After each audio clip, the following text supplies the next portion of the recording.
Okay. Are we going live?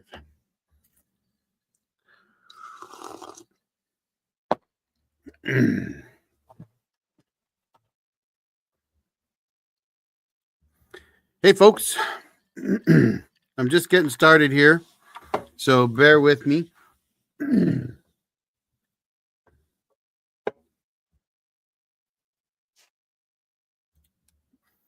Looks like my mic's working. Everything else is working. It's been a long time since I've done a live. So if you're popping in and you're wondering what the heck is going on because the old Jarhead hasn't been live in about 6 months, well, I'm still here. I'm still alive. I'm still willing to do lives. It's just been a little crazy.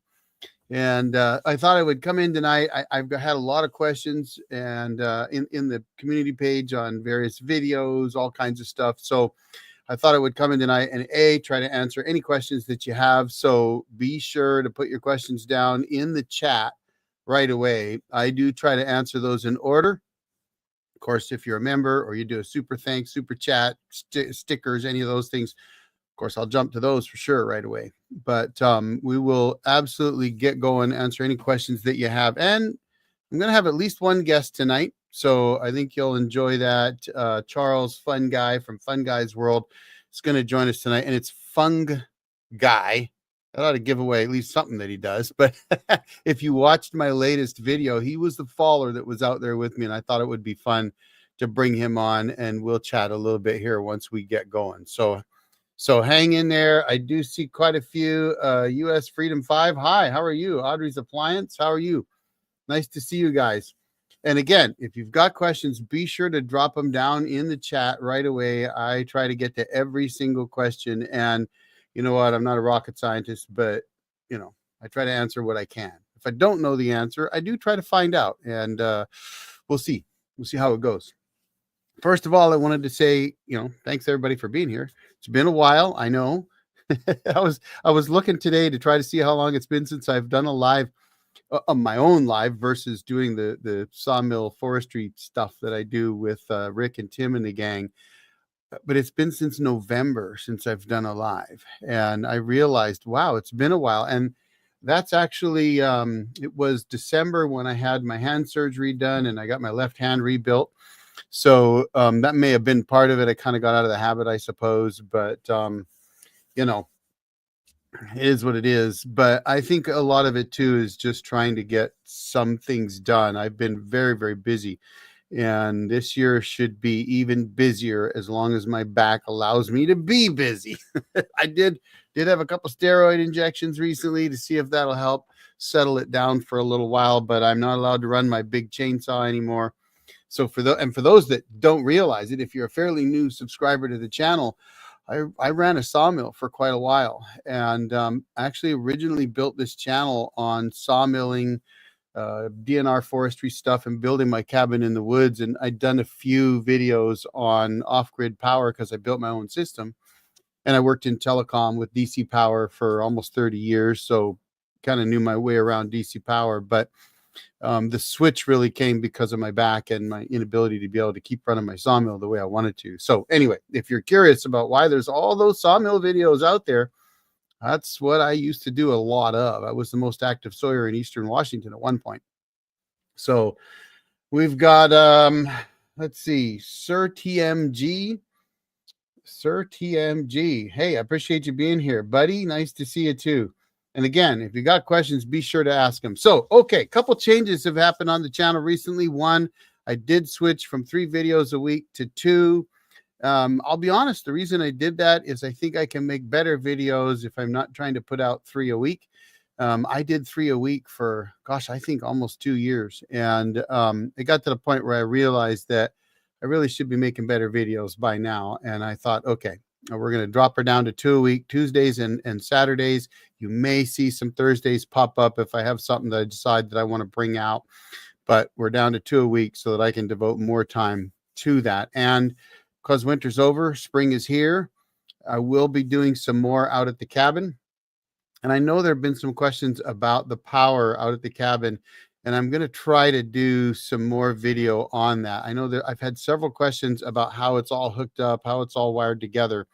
Well, one of the plans for this year is to run new conduit under the cabin into the back room, and then run all new wiring from the solar panel combiner boxes back to the main disconnect panel to the charge controllers and the inverter and all that, and get it all cleaned up finally after all these years. And I will tell you, excuses, what everybody says about excuses, but when I built the cabin and first was building all of the solar power, my intent was not to leave it the way it has been. But when I got the big sawmill, I was committed to pay for that sawmill by running it. And so I ended up not really doing anything at the cabin, hardly at all, for a number of years. And that's really what ended up happening, is it just gets away from me. Things get away from you. I'm human like everybody else. So, but this is the year that I hope to get all of that resolved and get all that wiring fixed. Now, at the same time, I'm still going to be doing videos on power stations. Not a lot of battery stuff, because I think there are enough channels out there that are doing battery, cutting batteries apart and looking at them. It's not really my thing. I think there's plenty that do it. But I appear to have been the very first person that I can find to take a proprietary external battery cable and cut it apart and stick somebody else's battery into an Opus Mega 1. And I did have a comment from one of you, hopefully you're watching tonight, that you've now done it on a Mega 2 and it's working really well. Kudos to you for that. That's awesome. That's why I did it, was to help everybody else out. Somebody asked me if I would, and I did. And I have a Pecron cable coming for the same reason. I'm going to tear a Pecron cable apart and see if I can do the same thing with the Pecron. So lots of that kind of stuff coming. We'll see how that goes. Let's see. Lefty on Bull Shoals, Beaver Creek. Evening to you, Chris P. Nice to see you. Ron Hawkins, you have a serious sawmill. Yeah, I do, buddy.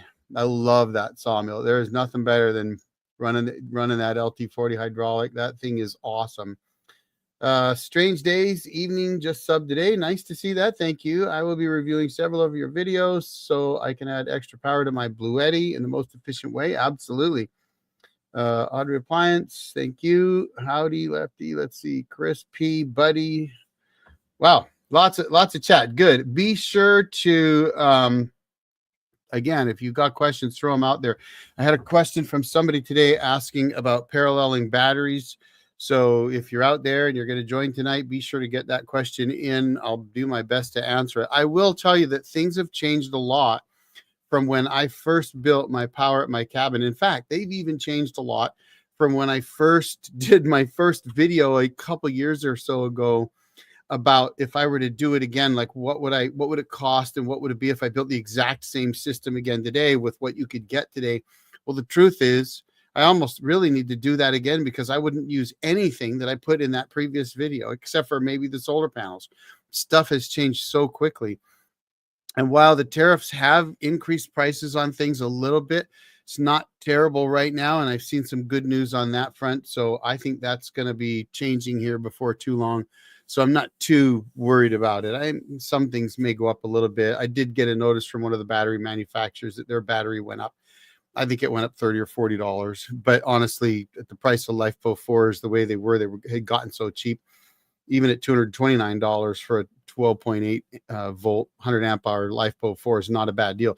When you realize that I paid $1,200 for my 120 amp hour 24 volt batteries.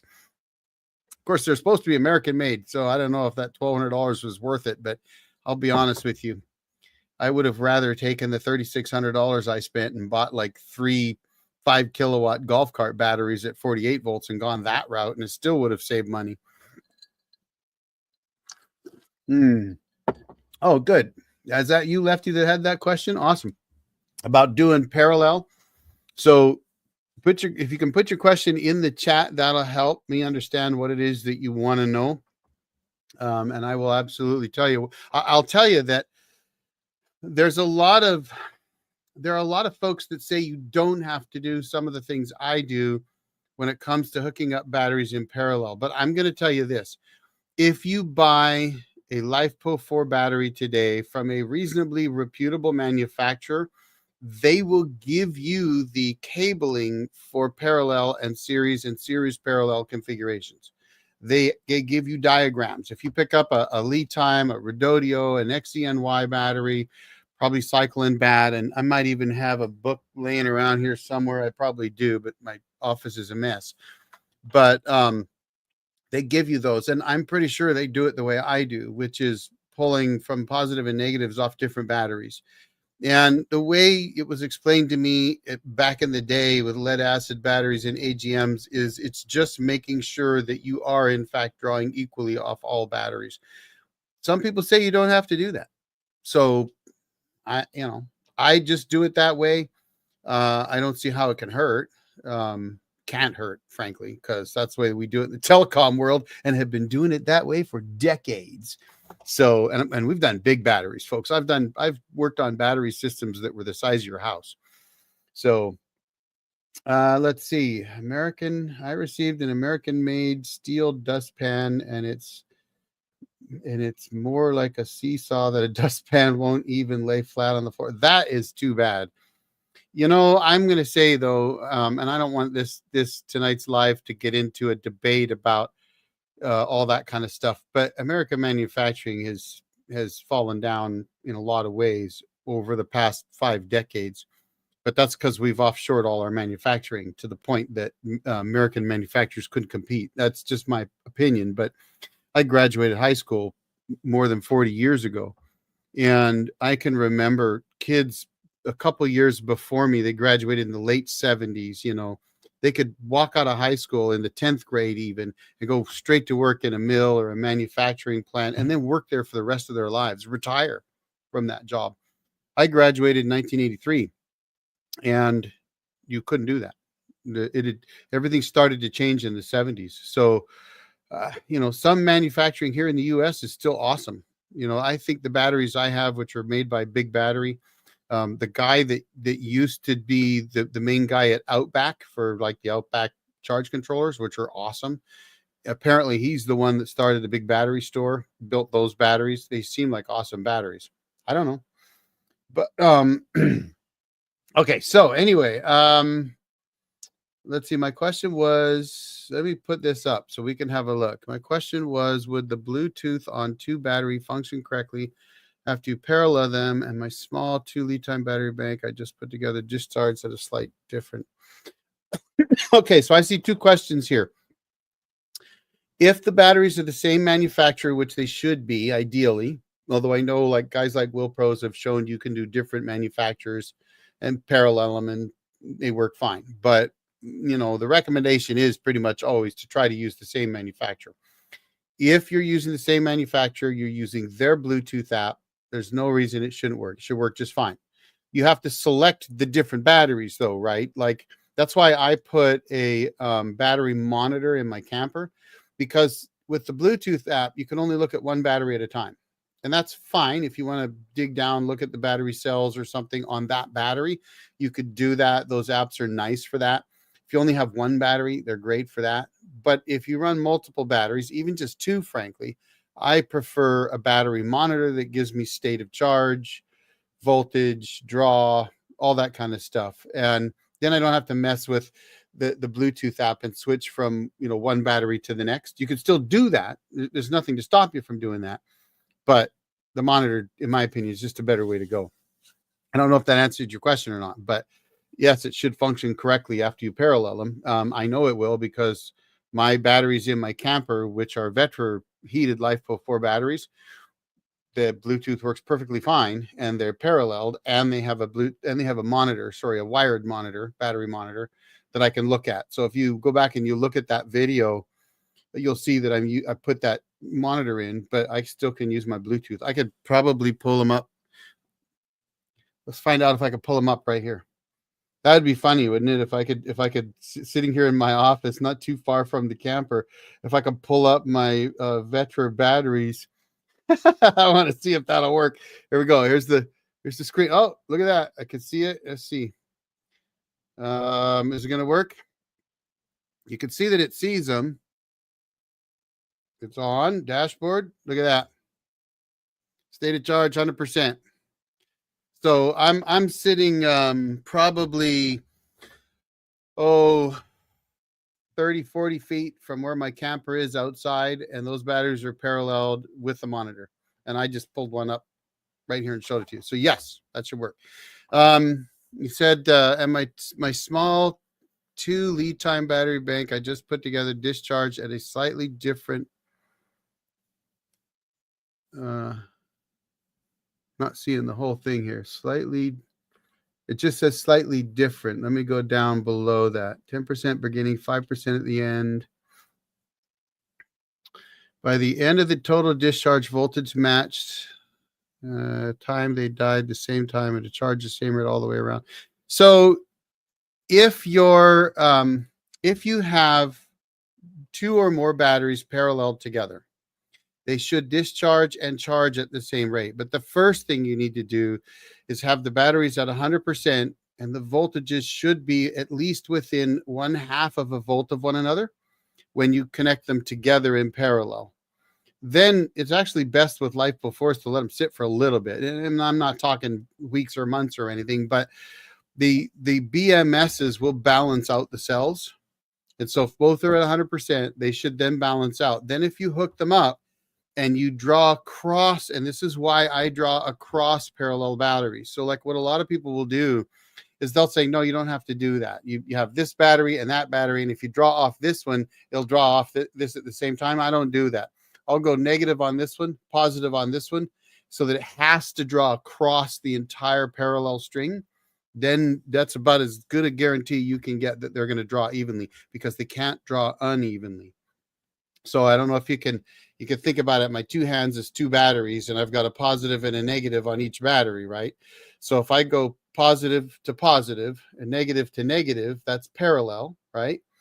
And then if I hook up one negative and one positive to my inverter or power station or whatever, then it has to actually draw across both batteries that are paralleled together. Does that make sense? Separate monitor. Okay, hooked up. That's good. In the middle icon app, it has a battery symbol. If anyone's what, I'm going to go through that. Any questions I have. If anyone's wondering, oh, why I'm a guest, yeah, I'm going to bring Fung guy in here soon, shortly here. Hang on there, buddy.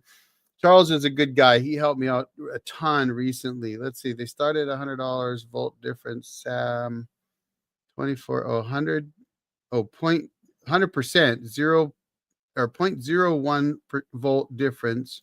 It's sat for 24 hours. I'm using bus bars. Okay. The thing about bus bars, I ran into this when I first built my battery bank at my cabin and not thinking about it. You have to draw from the exact same distance from each battery that's paralleled. And so bus bars are not the best way to go unless they're very, very small. I actually put that in a recent video where I actually took 3 strings of series batteries that I had paralleled and tied them all together on the same stud on the bus bar, so that when the inverter drew from them, it was forced to draw from all 3 at the same time, same distance. When they were separated by a different amount of distance, then it would not draw evenly across. So you got to do that. And the big battery buses that I have, those are equidistant to the draw, so that all 3 of my big batteries at the cabin, they're exactly the same distance from the inverter as each other. So the inverter draws off all 3 evenly. So it's really important that you do that if you're using bus bars. Otherwise, you can unbalance them. I've had that problem with lead batteries. Let's see. Good deal. 100%. Okay. Did I get everything? Tariffs. Okay. I saw the question on tariffs, Chad. Do you think tariffs will push solar products to skyrocket? No, I don't. I do think that they're going to push them up, though I've seen some news on tariffs recently that make it look like, maybe they're going to go up 35, maybe 50% on some things, but I think those are going to drop again. I would expect to see 10 to 25% possible increase. Obviously, the idea is we need to be manufacturing electronics here in the U.S. We need to be making power stuff here in the U.S. If you've ever read any, there's a lot of novels out there about EMPs and all that kind of crazy stuff that could happen. And I'm an old Marine, so Marines are kind of like Boy Scouts, be prepared, right? But the thing is that if we had a major outage, for example, we just took a glancing blow from a G5 solar storm last year. It was a glancing blow. So we saw great northern lights, but we didn't get whacked by a massive EMP like the Carrington event of 1859. If we had, and I know this is like crazy talk, right? But it really is true. This stuff can happen. If it had happened, our power grid would have gone down, and we don't manufacture the stuff to fix it. We'd have been done. It would have been a mess. And so we can't have that. And we've offshored so much of our manufacturing that I've been saying for a long time, we need to manufacture some stuff here, right? If our military uses it, it all needs to be built here. God forbid somebody attacked us, Pearl Harbor all of a sudden, the country that makes the electronics we use, we'd be screwed. So I think it's important that we do bring some manufacturing back. Is it going to impact the price of some things? Yeah, I think it will. But, in the end, I think it'll balance out. So, we have to wait and see. I mean, nobody really knows. I've been surprised so far. But I'm also one of those guys that thinks gold's going to hit $5,000 an ounce before too long. And honestly, I bought gold when it was $800 an ounce, and nobody believed me it would hit 1,000, and it was at 3,400 recently. So anyway, let's move on. I am going to bring in Charles here in a minute. Let's see. I'll be glad when we can make quality dustpans again for $20 down the drain. I'm telling you that that is, I'm not a huge fan of Amazon. I do use Amazon. You've probably seen Amazon links. Amazon's great for some things, but the one thing Amazon does better than most, in fact, is if you buy from them and you don't like it, it's crap or something, you could send it back, no questions asked. You get your money back. If you buy something that's American made and it's crap, I would be raising holy hell and making them give you your money back, because I don't care if it's $20 or not. That just can't fly. And you're right. I mean, we can make crap here, folks. I mean, look, people wouldn't be buying Japanese cars if the big three were making the best cars in the world, right? Let's be honest. I mean, I'm sorry, but that's just reality. So, I'm not saying that we shouldn't buy from other countries. Of course we should. I mean, I'm a free market kind of guy, though I believe in order to have a free market, you have to trade with people that are free. So it's a little different than what some people think. But I mean, I love cheap solar panels, but I don't want to be in a situation where if we need electronic components to keep our country running, we can't get them because somebody's going to hold us hostage. I think that's a problem. I think it's silly to offload all your manufacturing, because then what jobs are you going to have, right? I mean, sooner or later, people got to work. So anyway, enough of that. I didn't want to get into that too much. What happened in the mobile sawmill videos you used to post? Hey, well, I've got 7 bad discs in my lower back and 2 in my neck, and a permanently dislocated collarbone, and a few other problems from being a Marine that finally came to rear their ugly head and slowed me down.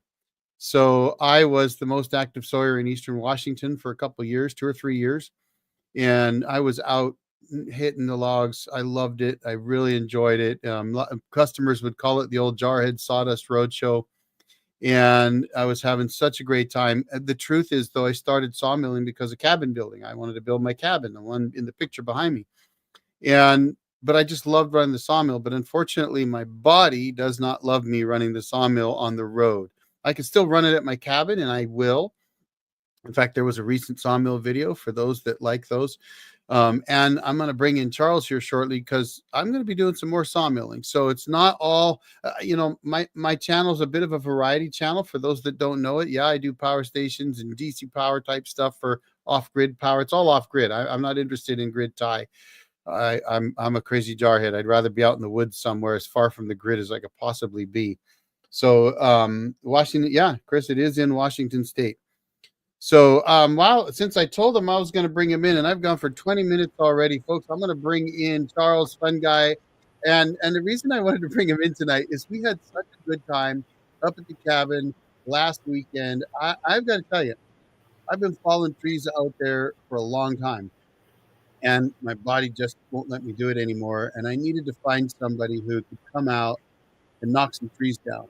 Well, Charles showed up with a chainsaw and his brother, and those guys laid waste to 50 trees in 2 days. It was unbelievable. So everybody say hi to Charles. Charles, Hey, folks. What did you think of coming out and working with the Old Jarhead? Well, your driveway was kind of intimidating just to start out with. But, honestly, I had a great time out there. The cabin is in such a beautiful part of Enos Valley. It's about an hour from where I'm located here in Orville with our mushroom farm. And it makes an easy commute for me because the Jarhead's got to come over quite a bit further than me. So I kind of feel bad for him. But once I got up there and knew the location, it's just so beautiful. I just couldn't help but want to clear some trees for this man. And then we only had 2 days, and I was late, almost an hour the first day. Well, so I had to tell everybody this. I got to tell you, if I give you my address and invite you to come find me, I will have to come find you because you ain't going to find my cabin in the woods. I don't care if you even live there because so yeah, if he wasn't at the end of the driveway on his 4-wheeler, I'd have been lost. These guys are wildland firefighters that have fought fires out there. And there are areas out here in north central Washington that are deep in the woods. Let me put it that way. They're deep in the woods. And, even with good instructions, I guarantee you that if I hadn't been waiting for him after I met him at the bottom of the hill and they headed up the road to head to my place, if I wasn't waiting at the bottom of the final turn into my driveway, he'd have driven right by it too. Yeah, it was kind of like you coming up a road and then there was just a grass knoll to the left, and there was the Jarhead. I was like, this is it. Yeah, it's deeply hidden, but we had a good time. And I got to tell you, one of the things, if you watch that video, there's something that you don't really get in video, and that is how steep the terrain is. So where that little road that I was driving my tractor on, hauling logs out, which was barely wide enough for the tractor, I might add, that drop down to the bottom's about 40 feet. And it's damn near straight down. Like, it's really, really steep. So when you see Derek or Charles running up there, cutting trees, hooking up chains, that's not a slope. That's almost a cliff, right? It is like this. Yeah. I have to say, after the weekend was over, I had my workout in me for the month. Well, yeah, no doubt, right? So, Lefty, you got one. That is awesome. I got to tell you guys, I've been trying to give away what I do. I periodically, if I do a live, I'll give away memberships, and the reason I do that is because it's just kind of fun thing to do, for one thing. But honestly, it's kind of a way to show you what's behind the scenes. So one of the things that members get to see, and I've had some questions about memberships recently, actually, but a lot of times the video that you see is the final of possibly 3, 4, 5, 6 different versions of that video.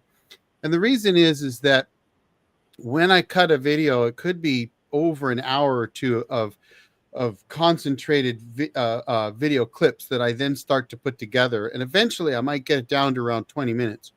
And I'll put that up so that I can see it on my big screen, and I let the members see it as well. But then I'll take the advertising out of it too. So it'll just be members only, no advertising, 20 minutes. And then I'll go back and I'll go, yeah, I didn't like this. And I'll start cutting it down.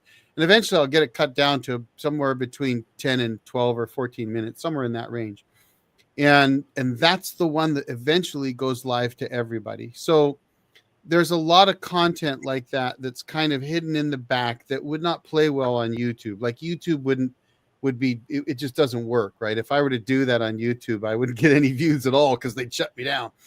So it's kind of one of those behind the scenes. So for those that get memberships, it's just kind of a way you get to see in the background of what goes on, plus some old content that's been out there for years that I eventually took down because it's back when I started, and I had like one crappy camera, and you'll see. But there's other stuff that you'll see out there for members too. So anyway, I do that once a month if I remember to do lives, which I haven't done in a while. So I just did all 10 today. All right. Any questions? Dang, I missed a bunch. Been using my power station to run electronics with solar during the day. When I switched over to wall power, my surge protector smoked. Yikes. That's Bad not day. good, Ron. Yeah, that doesn't sound good at all. Was it a bad old surge protector, or hopefully it didn't smoke your power station? Now, power stations actually can work. Most of them work as UPSs. And by the way, I did a video on the Comvolt. That's the big silver 4,000 watt hour power station that I tore apart a bit in one of my videos 6 months ago, maybe 6, 7 months ago. I've been thinking about doing another one. That one is my basic UPS for my freezers now, and it just sits between my two chest freezers in my garage. At whether it's 30 degrees or 25 degrees in the garage or 105 degrees, and that power station just sits there between them. If the power goes out, my freezers aren't going to quit. So, That new was to my question. streaming or looking to level. Oh, what is StreamYard? Oh, that's yours. Okay. Let's see. What's a UPS? Oh, uninterrupted power supply. So, Oh, okay. I didn't know that. No clue. yeah. So, like, if you wanted to hook up, well, it used to be people would do it for computers, right? Because if the power dumps, especially back in the day, computers were pretty fragile at times, and if the power surged or dumped, you could fry a computer that cost you a lot of money. Computers used to be really, like, I remember when 386s were like $3,500 a piece, and you could buy a car for $6,000, right? So imagine paying $10,000 for a computer today, and the power goes out and your computer quits.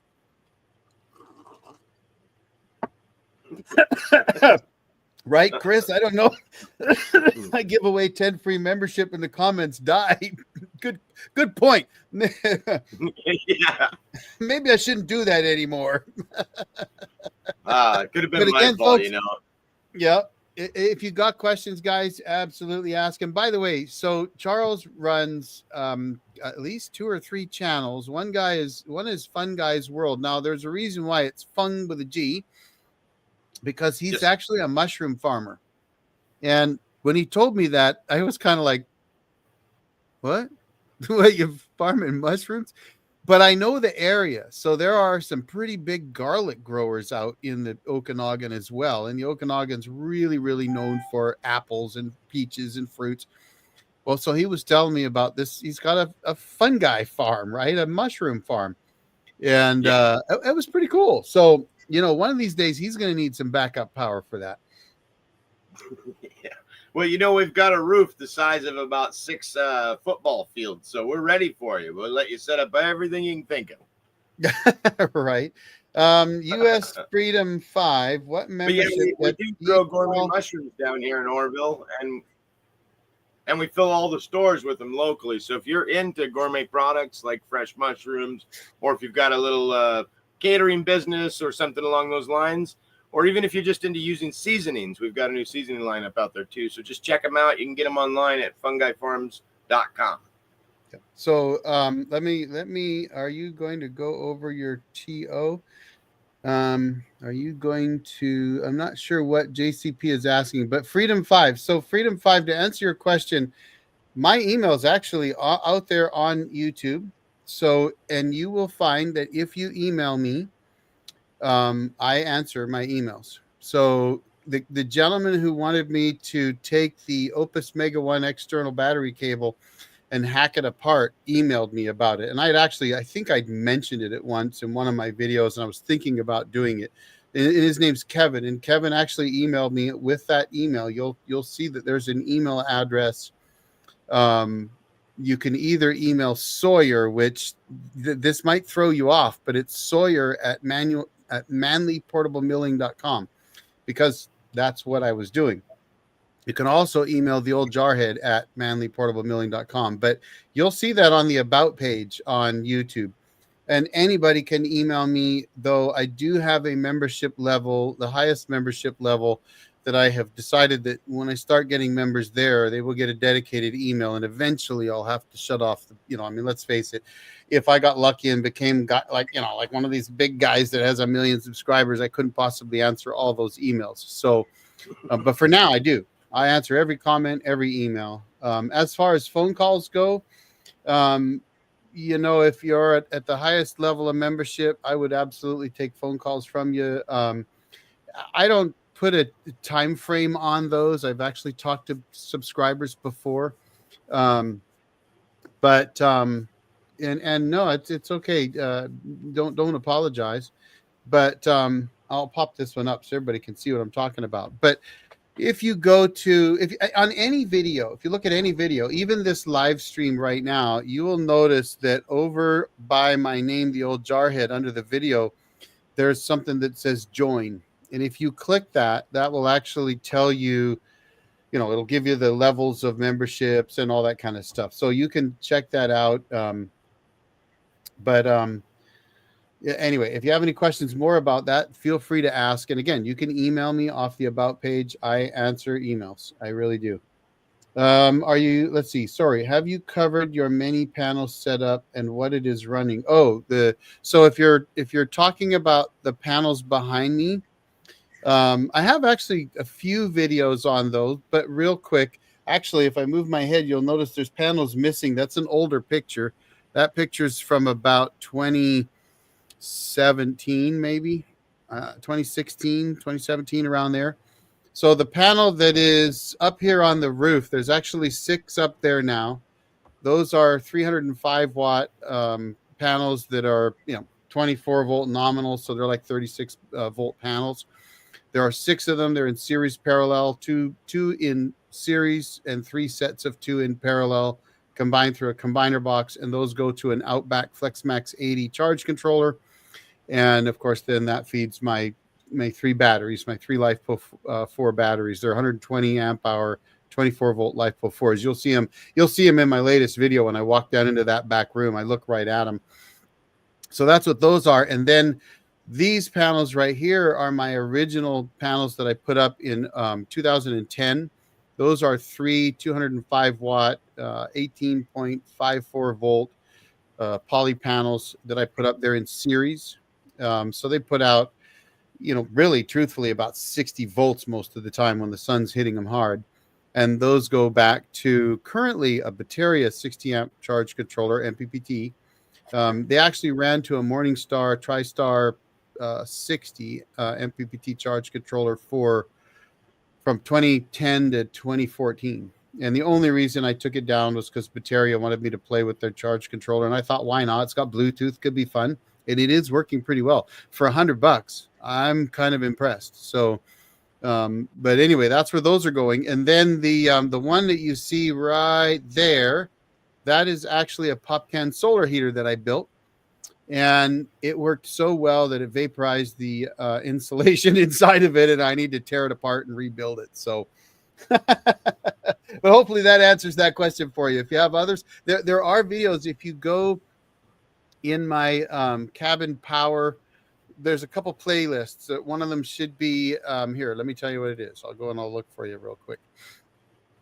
Let's see, playlists. We've got our off-grid cabin building, my off-grid cabin solar power. I'm going to get a shareable link, and I will post that link here. So that that playlist has all the stuff I've done on my cabin solar power, as well as some power station stuff, because I take a power station pretty much every time I go to the cabin, and for different reasons. One, because why not? Because they're small enough that you can carry them, and if something does happen, something breaks and I lose power, I can run my fridge or my CPAP or whatever, so it's nice to have that. But I also run a little fridge in my truck or my Jeep on my way out there, because coolers are so yesterday. So I won't run a cooler anymore. But absolutely, you're quite welcome. All right. Any other questions out there? Let's see. Did I miss any? And if you guys got any questions for Charles, fun guy, don't be shy. Ask away. And I'm happy to answer anything. And I'm just kind of going through and seeing if there's anything I missed here, because you never know. There's been a few. Let's see. Missed a bunch. Power station, run electronics, solar during the day. So Ron Hawkins, I didn't hear back from you about your surge protector. I didn't see you come back and tell us if everything else was okay. I'll be honest. I've done some videos on power stations where. Oh wait, let me see what Kevin has to say. We got Chris. I have always been against power stations, but for simplicity, they're pretty good. If I'm honest, especially in the off-grid cabin that isn't wired. Okay, well, we'll talk about that. And then Kevin Riley. Hi, Eric. Are the batteries in your back room Battery Evo brand? I'm curious if you ever plan to review. They are big battery, actually, but there's some kind of a connection between the big battery store and Battery Evo. And when I bought those batteries, I actually had an affiliate with Battery Evo. And I think I bought those from Battery Evo, but they're big batteries, if that makes sense. And there was a period of time where all of the big batteries were being sold by both Big Battery and Battery Evo. So I don't know if there's a connection between the two, but I have noticed they seem to be selling different batteries now. So I'm not sure. Now, reviewing those, well, I could, but I'm going to be honest with you guys. I'm not really a battery guy, right? Like I'm more comfortable with a chainsaw. It's just that my back hurts. But so those are good batteries. I'll tell you this. I don't do anything with them. I put them together and I put them in my front porch, and then the temperature started to drop precipitously, and Big Battery said, get them out of there and get them where they can be heated because you'll break them. And so I had to move them. And so we raced up there. It was down to 30 below that first night we were out there. We got them in the back room, got them moved. That was over a year ago, but almost a year and a half. And they just sit there and do their thing. And I don't look at them, don't worry about them, don't pay a whole lot of. So, I mean, if you want a review in a year and a half, I don't even think about them. They just do what they're supposed to do. And I suspect that they're going to do that for 20 years. I have no doubt that they'll keep running for as long as I need them to, especially because most manufacturers will tell you that if you don't use more than about 30 or 40% of the capacity in a LifePo 4, your cycle life goes up considerably, right? You can go from 4,000 cycles at 100% to 20,000 cycles at 30%. Well, you do the math on 20,000 cycles. That's a lot of years. So, but is it heated back room? Yes. Do I leave them up there off season? Yes. So that back room, when I built that room, was in 2013. I was moving into the cabin, and I'd been hired as the manager for the phone company in the Okanagan up in that area. And so we built that room as a super insulated, partially subgrade room with the intention that eventually I would put my power components back there. But mainly, I needed to put my composting toilet drum in there and my water main in there, my water heater and my main water coming into the cabin, and all that needed to go in there. So we built that room. It's about R32 walls with an R32 roof, and it's 2 feet subgrade with R10 foam on the outside of the walls and R10 foam under the floor as well. And it has an 8,000 BTU vented through the wall propane heater that really doesn't use a lot of propane. It sits on low. And then there are 2 big 120 millimeter computer fans. If you go back and you look at my latest video where I walk in there, you might even see those fans. They're up above my head, and they run 24/7, 365. I never shut them off. And that's to keep the air circulating in that room. And that room stays at above 50 degrees at the bottom of the LifePo 4 batteries, and I don't move those. Those batteries weigh 80 pounds a piece. And I'm not allowed to lift over 30 pounds anymore. So those batteries ain't going anywhere. And they're 2 feet below grade. So, getting them out of there wouldn't be a lot of fun. But there you go. That was absolutely. Nah, no problem, Lefty. I know my first thoughts of your subgrade room there when you showed it to me when I was up this weekend. I was really impressed, you guys' level of insulation inside and the wiring, and then the computer fans keep everything circulating, which is just almost genius. Well, I don't know about that. I'm going to tell you, there's a bit of a story there. So for those that are interested, if you want to laugh on the old jarhead, I'll give you one. So I had this brilliant idea. At least I thought it was brilliant. And trust me, it wasn't. And that was that I would put a vent between the bathroom and the back room, because I thought, well, I'm going to keep the cabin warm. And if I kept the cabin warm, then all the warm air from the cabin could go into the back room and I wouldn't need to use that much propane back there. Seemed like pretty logical. The only problem is that all of the warmth from that back room, because it was subgrade and so much lower, went right into the cabin. And the floor in the back room sat at below freezing. So I had to take that vent off and stick R10 foam in the vent hole and plug the whole thing up and close it off.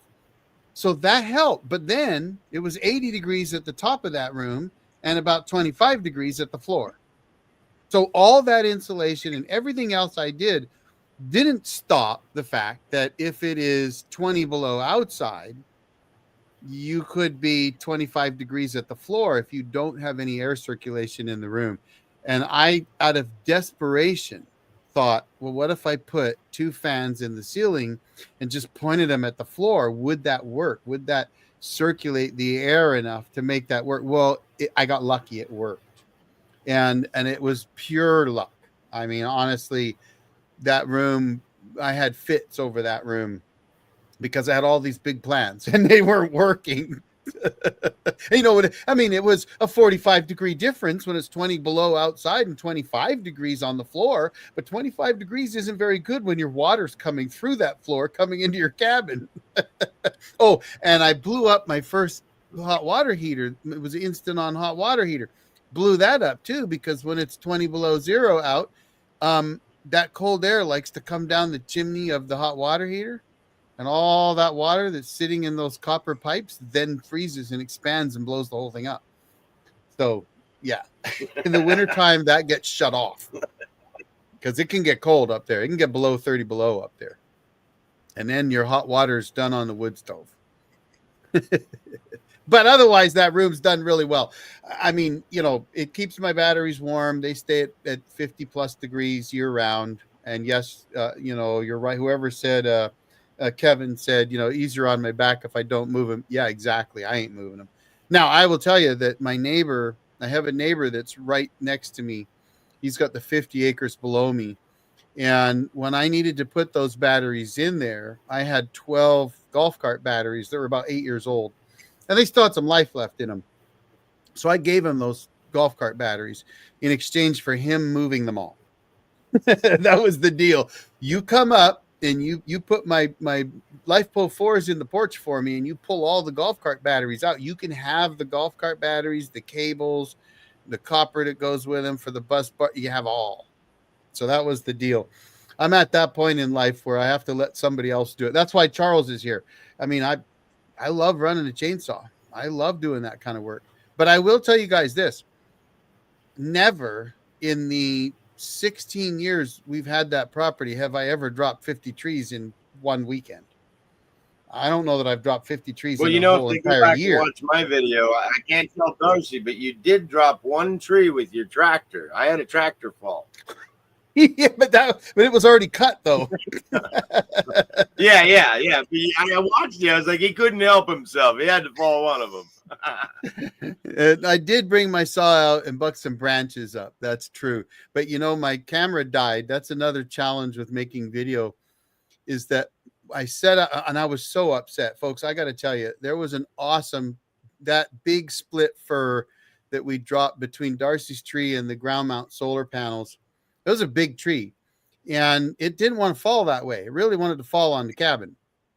And so I threw the drone up and set it to hover up there. Well, I did not expect that drone to decide to hover somewhere else. Meanwhile, I set up my GoPro so that it would catch the tree hitting the ground, and apparently it turned off. So I had no footage of that tree coming down. Now you got footage of it. So if you haven't seen it, I did get some pretty good footage. Yeah, go to Fun Guy's World and see the latest video he put out, because he does show falling that one and another big one. There's a couple big ones, but I was so upset And I'm really happy with this drone that I've got. I'm going to do a review on it.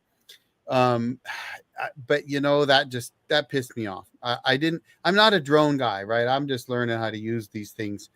And I thought, well, if I set it up and just have it pointed down at us and it's hovering, that'll be fine. The only problem is it was a bit windy, and I guess it was fighting the wind enough that it started to drift away and it just turned in a different direction. And so if you watch that video, I mentioned, if you look carefully, you'll see the dust flying. And that dust is 60, 70 feet in the air. Like, I mean, that was a big tree that came down, right? Like when the dust is up that high, you know it was a big tree. But unfortunately, I did not catch it on camera. Well, and I'm a fairly big guy, and if you look in the video, I'm able to dance inside of the stump, and it's still clearly much wider than I am. Yeah, but, yeah. Like hitting drones, he's got the nice aerial footage drones. I've got these racing ones, and they're not doing me justice, so I'm going to have to get one like the old Jarhead. Yeah, we'll see. Yeah, the latest one I have, I think it's a DJI clone, just like the last one. And that's the one thing about, you know, we were talking earlier about, you know, manufacturing and all that kind of stuff. That is one of the challenges with some countries, is that they don't. I've got a SunGold Power inverter charger in my cabin.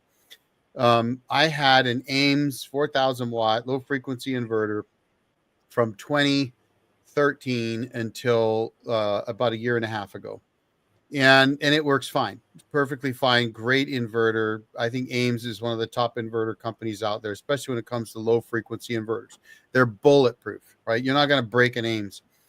And SunGold Power reached out to me and offered me a low frequency inverter to replace the Ames with. And the only reason I agreed to it is because the Ames was old enough that I had to use, it didn't really have the right settings for LifePo 4s. So for example, for my LifePo 4s, Big Battery recommends that you hit them with 29.1 volts. That's what they want. That's what their BMSs are programmed to see. But the most I could do with that Ames is 28.8. That was its float voltage, or not float, equalized voltage. I mean, I could do a user setting, but it was 28.8. It was the max I could do. Plus, the remote is just a switch on or off. And the SunGold Power has a nice display, gives you state of charge, voltage, all that kind of stuff. And it has LifePo 4 settings, and it has 2-hour generator start. So the Ames didn't have that either. So I thought, okay, fine, I'll get it. And then when it showed up, I looked at it and I thought, how is this not an Ames inverter? Well, I called Ames and I talked to them. And what they told me was, they said, well, we have been making our big low frequency inverters in China. And we are certain at this point that one of the engineers that was working on Ames inverters left Ames, went to SunGold Power, and gave him all of our plans on how to make our inverters. And that's why the SunGold Power inverter is basically an Ames inverter. So it's basically called industrial espionage, and they do that all the time over there. So something to think about. All right, let's see what else we got. Let's see. Thank you, sir. Had to step away. Let's see. Easy on the back. As you suggested, Eric, I finally made a decision on an inverter. LFB SunGold Power 4,000 watt 24 volt split phase. Wow. Okay. Coming in next week. Excited to finally do this. Yeah. So I'm going to be honest with you. The SunGold Power inverter, I think it's an Ames inverter. It seems like a good inverter. The only thing I would say that maybe is a little different between the SunGold Power and the Ames is the Ames. I think the Ames fan came on more often than the SunGold Powers does. And so the SunGold Power does get hot in a hot room in the summer, right? I've seen it get fairly warm. The way to solve that is I bought a 90 millimeter computer type 120 volt fan. And the SunGold Power has a GFCI plug-in right on the front of it. And maybe the next time I'm in my back room, I'll try to film that. But I just plugged it right into the inverter. And if the inverter's running at all, that fan runs and pushes the air through the SunGold Power inverter. Part of the problem, I think, with my setup is that also I have that inverter on its side. They're meant to be mounted on the wall so that your air can travel through them from below to above. But I have it sitting flat on a shelf. It's solid on top. the heat can't go out through the top. It's got to come out now through the sides. That doesn't work very well. So ideally, they should be mounted up on the wall so that the air can circulate better through them. But I think you might find that you want to run a fan on it like I do. It doesn't hurt it, doesn't care, it doesn't hardly use any power. And I've got enough power that I can run that fan 24/7, 365. So one of the things, and that's something I'll tell you guys, there's always talk about, like I just did this video about Amazon. Is Amazon ripping you off? Which if you watch the video, you know that I say Amazon's not ripping you off. Maybe you're ripping you off, but not Amazon, right? I was being cheeky. But I'm going to tell you this. I say in there, if it were me, I'd buy 10 400-watt panels and have 4,000 watts. And there's a reason for that. I've got over 2,400 watts of solar at my cabin. I can have my batteries charged up well inside of 2 hours once they get full sun. They're fully charged. The whole rest of the day, I can run off solar and do whatever the heck I want, and my batteries are going to be ready to go when the sun goes down. So having extra power, it seems like some people try to get just enough panels to just do what they need to do. I started that way because panels were expensive. They were like $3 a watt. But today you can buy panels in bulk at like 20 cents a watt. It's crazy. To me, if I needed 1,000 watts of solar panels, I'd buy 4,000 watts because then maybe I could run an air conditioner, right? So I run an electric refrigerator. I can run a refrigerator, a freezer, lights, stereo, a fan, whatever. I don't even, like some people worry about inverters running. I don't even shut my inverter off. I've left it run all summer long. Never even shut it off. Just let her go. Because my everything is built so that I can live there full time and not worry about power. And that's really, really important if you're trying to build, at least from an off-grid perspective, right? I know money is part of it. It certainly was for me. I couldn't afford that many panels when they were over $3 a watt. I think they were $3.57 a watt back then. It was insane how much they were. But today, even with current prices being a little bit higher, they're not that much. I went to Signature Solar. They had 395 watt panels for like $75. You buy 10 of them for $750. I don't care if your shipping's $500.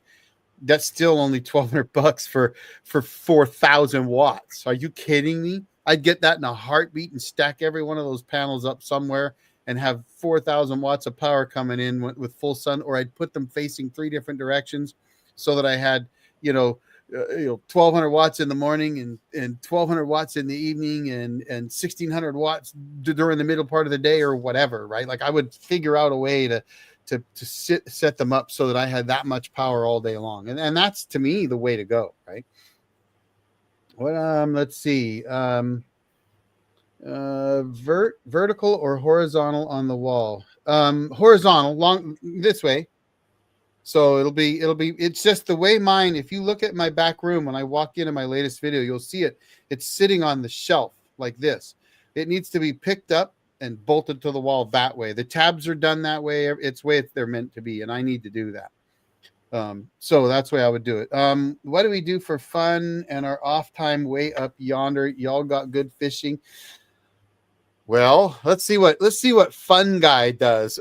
Fun Guy makes mushrooms. What do you do for fun, Charles? I have to say we have a great time up here. I've been up here almost 8 years in the Orville area and 15 years in the greater surrounding area of the Okanagan Valley. And I live here full time. We live at 3,800 feet here below Molson, Washington. And our business is located downtown. So we have to make the commute to the top of the mountain, which we call Mount Crump, which you guys would refer to, like the very tip of the world, back to town every day. Plus, we have our children that go to school. So it is a very, aggressive area to live in. But on top of that, we have all the same things you guys have. We have great lakes. We have great hiking. Wait, hold up.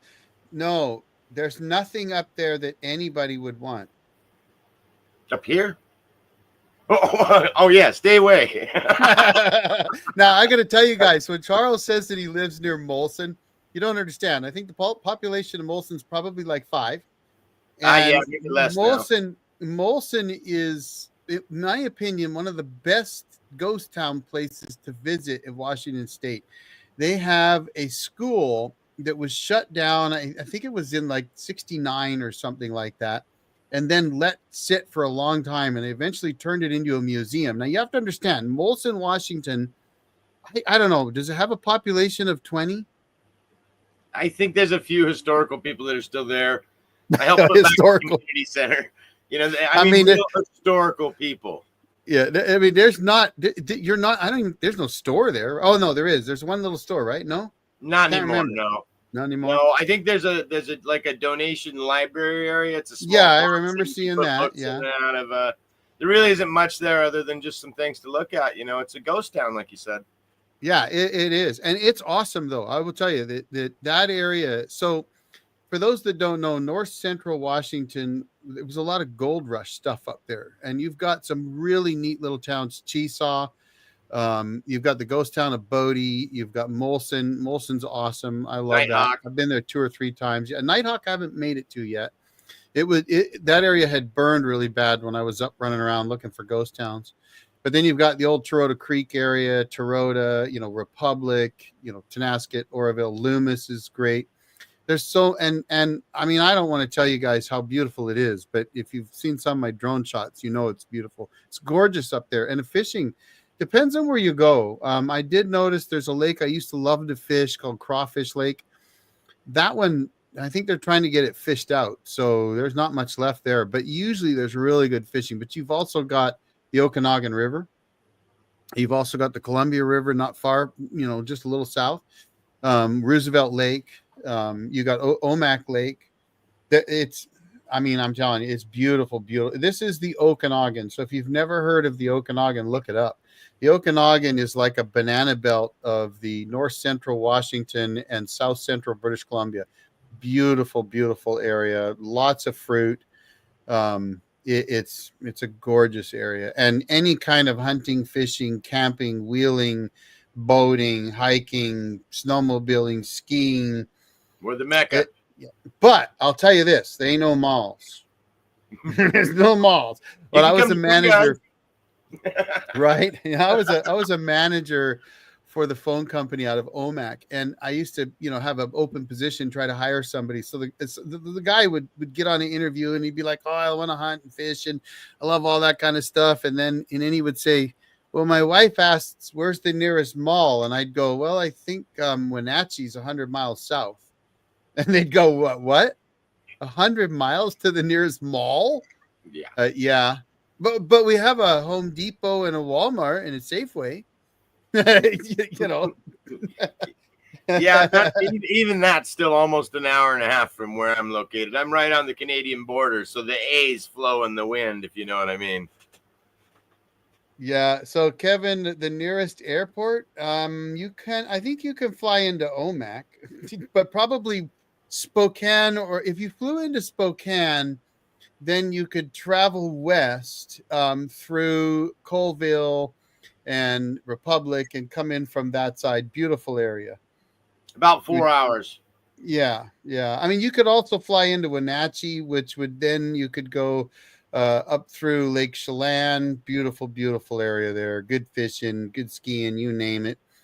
And that's 100 plus miles south. So, Someone said, can they ask a mushroom question? I wonder what they got.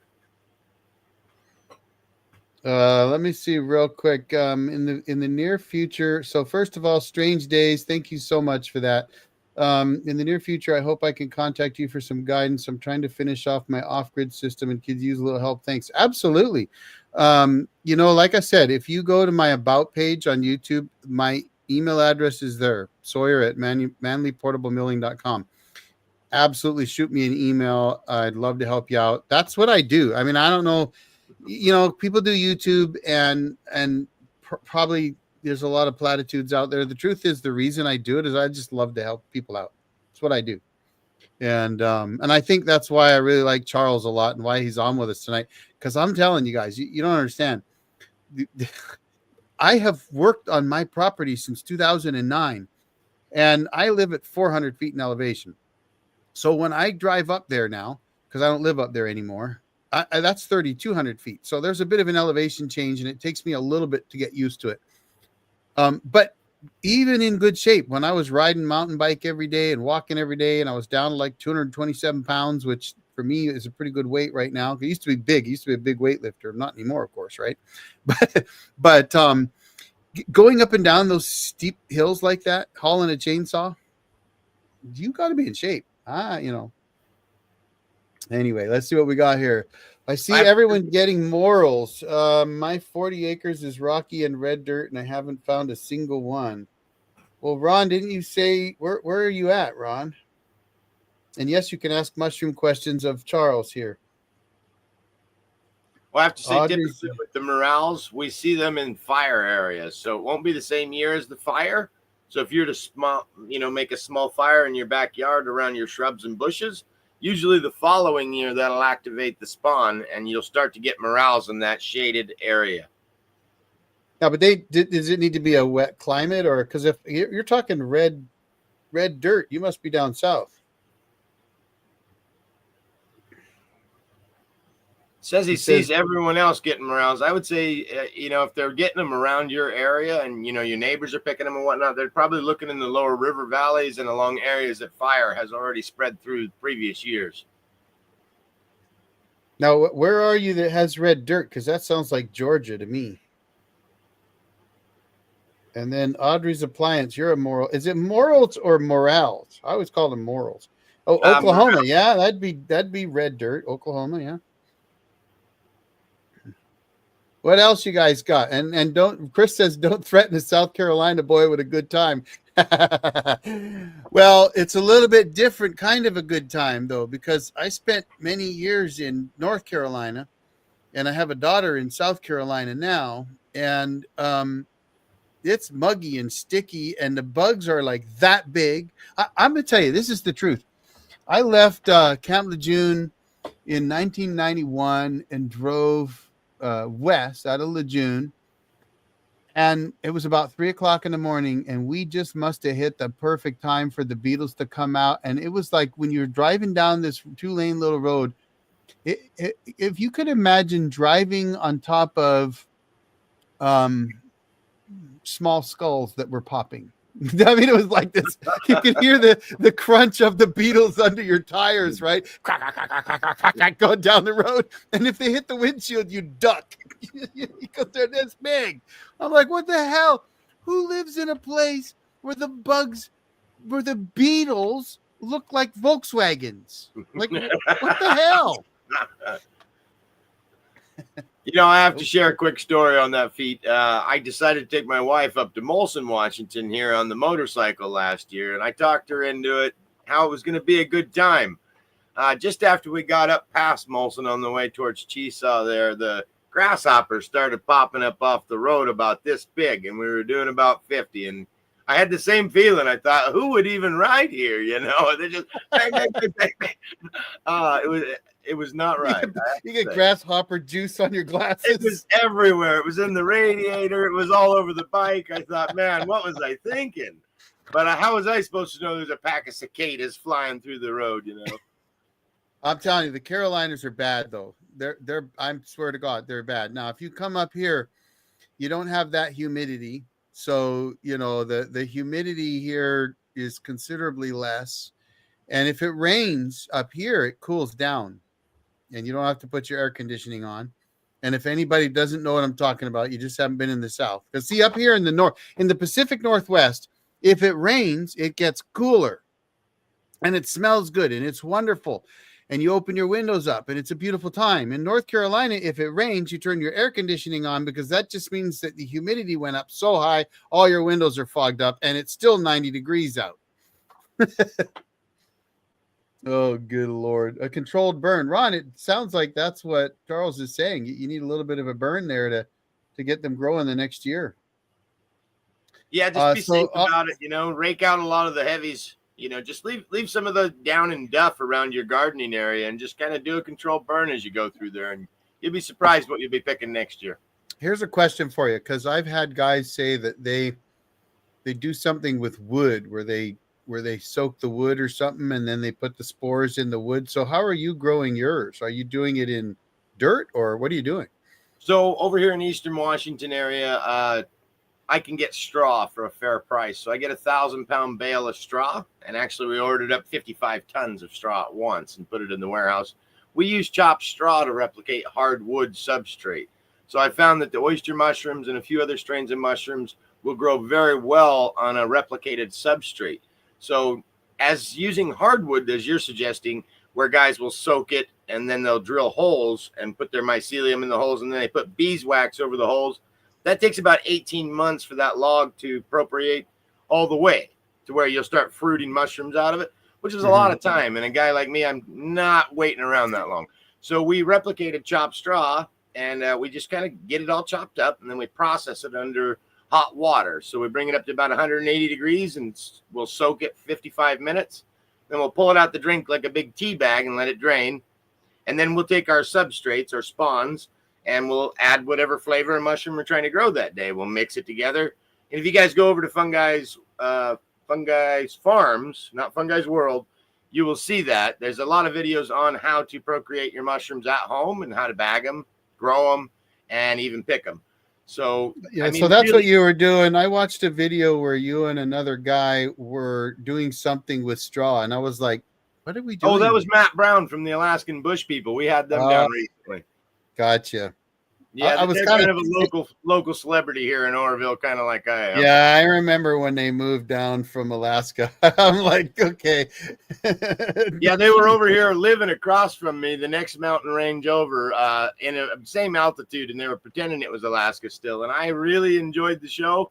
But then I saw them at the store a few days later, and I said, "Hey, Matt, what's going on here?" In the southeast, when it rains, it's like waterboarding in a hot bathroom. Yes, absolutely gross. So Audrey's Appliance, are you saying you're in Central Washington, Kittitas County? So you're Ellensburg area then, is that right? Yeah, that would be Kittitas. Yeah, that's what I'm thinking, and thinking that's what he's saying. He's picking morels down there. Yeah, all the way along the Columbia and all the way back up my way. Up towards Loop and all that. It's a really high picking area. Okay, up in the Loop. All right. Yeah, I did some milling up there. Area. They get tons and tons out of there, and they take them back over the Highway 20. Right. So what else we got, guys? What are we looking at time-wise here? Oh, we've only been going just over an hour. Heck, that's nothing. I used to do these for 2.5 hours straight. You guys got to ask questions, though. You got to keep me interested. So if you don't have questions, I'm just going to sit and talk to Charles. I'm trying to think. There was some. Well, so you guys, there's a couple things that you didn't see, but you kind of get a glimpse of if you watch Fun Guys World's video. Let me see if I can. Oh, I need to find that video, Charles. At the end of the video, I'm going to try to find this video for you guys. At the end of this video, he says goodbye in the video, and it sounds like he's signing off. But then he actually lets the camera continue to run. And I have to tell you, there's something there that you don't totally catch. I'm going to share this video here just a second here. I've got it now. And boom. Hopefully it's nothing bad. No, so at the end of his video, I drive into this area with my tractor, and you see me go in and I start picking up this log. And if you watch, now my tractor has about a 3,500 pound off the ground lifting capacity, right? I know that once it's up about 5 or 6 feet, it's can't budge more than about 3,000 pounds, but off the ground, it's about 3,500 pounds. And it's a 50 horse 4-wheel drive tractor with 750 pounds of ballast in each of the back tires, 350 in the front tires, and a box blade on the back, which probably weighs a few hundred pounds. So you get the idea. We're talking a 6,500 pound roughly tractor with the ballast. And I go to pick up the base log of that big fir that he fell at the end of that video. And if you watch, you will notice that my back tires kept coming off the ground. And it was really rocky right there. So it's really rocky. And I'm just trying to crawl through these rocks and pick this dang log up. And at the end, you'll notice that I start pulling out and I tell him we're going to have to chain that one up. I could not keep that log off the ground and keep my back tires on the ground. So if you're wondering how heavy that was, now it's full wet, full green, the wet as can be, 50% water, right? Like we're talking full of water. But that thing had to be close to 3,500 pounds. I don't know. It was, and it wasn't that long. I want to say it was I think we cut it at 12 feet because I wanted some 12-foot 2x8s. But I'm pretty sure we cut it at 12 feet. Sound about right, Charles? Yeah, it was. I think all the smaller stuff 9 and down we did at 8.5, and then everything else was 12 plus 12 Yeah, 6. yeah. So, Chris, I thought we talked about fishing already, but if you missed that part, maybe you were snoozing. Yeah, absolutely. First of all, I started fly fishing last year. I've been wanting to do it a long time. I got a rod almost 10 years ago, maybe 8. Finally started using it last year, having a blast, loving it, just still learning. But it depends on what you want to fish for, where you go. You can fish for everything here. So I mean, all you got to do is go to the coast if you want to fish for cod or halibut or something like that. But you can fish the Columbia for steelhead, for sturgeon, for salmon, for well, I guess they probably got some sunfish in there. You've got steelhead. I don't know if I mentioned that. I The love lakes. walleye out of there myself. Walleye, you got walleye in the Columbia, you got walleye in some of the lakes, you've got pike in some of the, well, not pike, it's not pike, it's the junk fish. What's that crazy fish with all Carp. the teeth? Carp. You got carp in Moses Lake. You've got rainbows, cutthroats. There's a lake that I pass every time I go up to the cabin that has probably the biggest cutthroat in the state and possibly in the Northwest in it. Lake Lenore. They say that there's 36-inch cutthroats in there. It's the only fish that can survive in that. It's a bit alkali, and they seem to like that lake. So you've got, I mean, there's lakes up there in the mountains. You can fish the Columbia. You can fish the Columbia. You can fish the Okanagan. But there's, I mean, yeah. Well, we've got a lake up here just north of me that has got smallmouth and largemouth bass in it, and channel cats. So Same even here. though we're in the Northwest, we even have those. So from a fishing standpoint, it's kind of like, what's your flavor? Bring it. Now, I'll be fishing for northern pike next month, but that's because I'll be about almost 1,000 miles north. So that'll be fun. And I don't think we have any pike here, though. I think Montana might have some. And I just saw JCP said you had a place in Montana. Huckleberries up in the forest. Do you have them in Washington? I bet we do. Where I'm at, I've got strawberries, currants, and some kind of berry that's like a choke berry. I don't know what it's called. Maybe Charles. We've got, I think you're talking about those little red ones, aren't you? yeah, not the currants though. Not the right? The what? Salmon berries? Are they salmon berries? Is that what they are? They're buffalo berries or salmon berries. I mean, I we know got you got the currants out here real heavily, but then there's the bigger ones that are almost a little juicier, and I think those are called salmon. They're a little pinker. We've also got snowberries, which are not good for humans to eat, but the animals love them. I've got them all around my cabin. So some of the videos where you see some wildlife, you'll see the turkeys right by the cabin. That's because they're coming in to eat the snowberries. And then we've also got blueberries.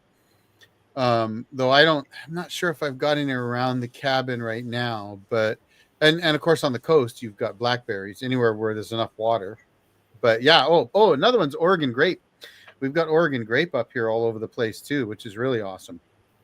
So yes, got all kinds of stuff like that out there. What else you guys got? Just a quick shout out to anybody that wants to move into this area of the Great Lakes. I am selling this 6-bedroom, 3-bath at 39 Crest Drive. Check it out. There you go. He is.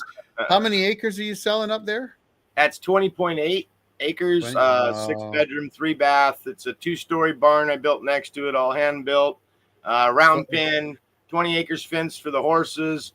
I'm just ready to downgrade a little bit and put a little more time into your business. Yeah, I'll tell you guys, I've got, we've got the 20 acres up there, and I love it. It's, but I mean, if you don't live in the area, then it makes it kind of tough. So, never heard of huckleberries. They must have been like blueberries. Now, huckleberries are, they're more of a red berry, I think, if I remember right.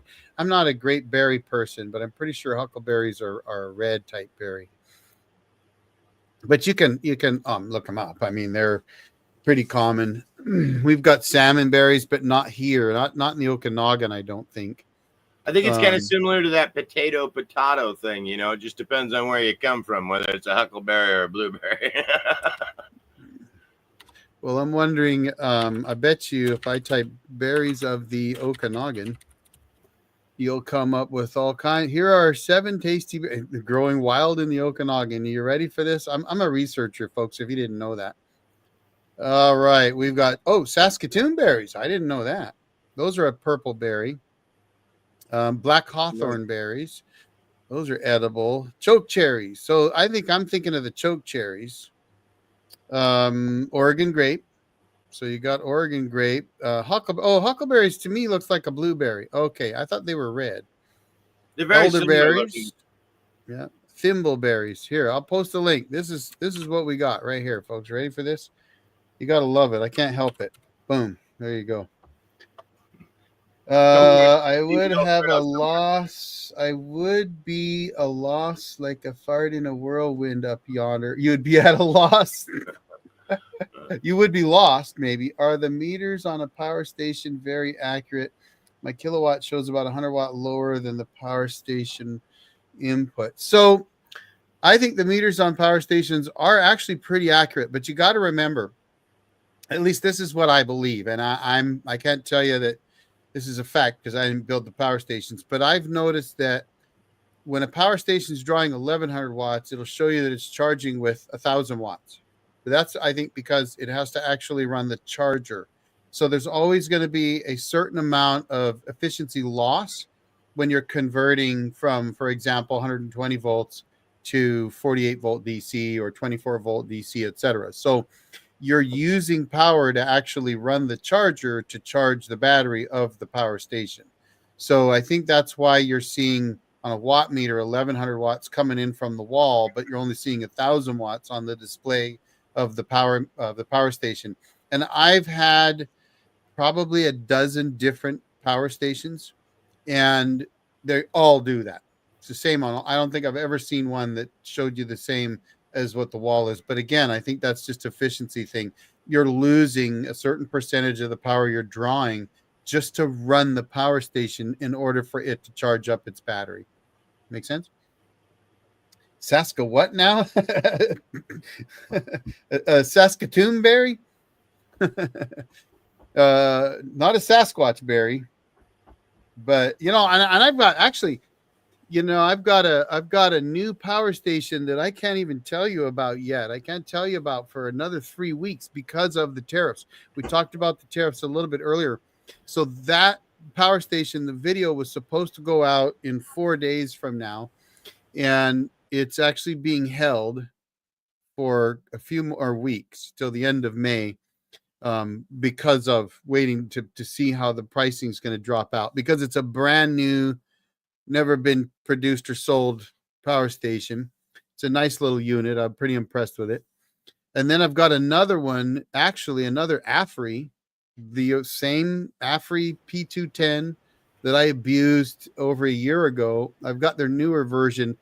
It doesn't really look any different, but I'm going to play with that. It's got Bluetooth now. I think that might be the only difference. So I'm going to play with that. So I will be doing some more power station stuff. You're okay. Let me see what's. Are you planning any hacks with aviation cables to charge power stations? That was a good YouTube. I'm confused. When you say aviation cable, or do you mean external cable? If you mean the external cable, then yes, the Pecron. I've got a Pecron cable coming in on the 8th, and I'll be cutting that apart. But I have I didn't. So the lead time 48 volt battery that I had was not mine. That was a loaner because I wanted to build a off grid power system with their all in one inverter, which I do have. But they really, a lot of times companies would like you to use their battery when you do that. It would look funny if I was using a 48 volt Redodio battery with a lead time inverter charger solar, system. So that was a loaner battery, and I sent that back to them. I do have another 48 volt battery, but it's causing me some fits right now that I'm working through.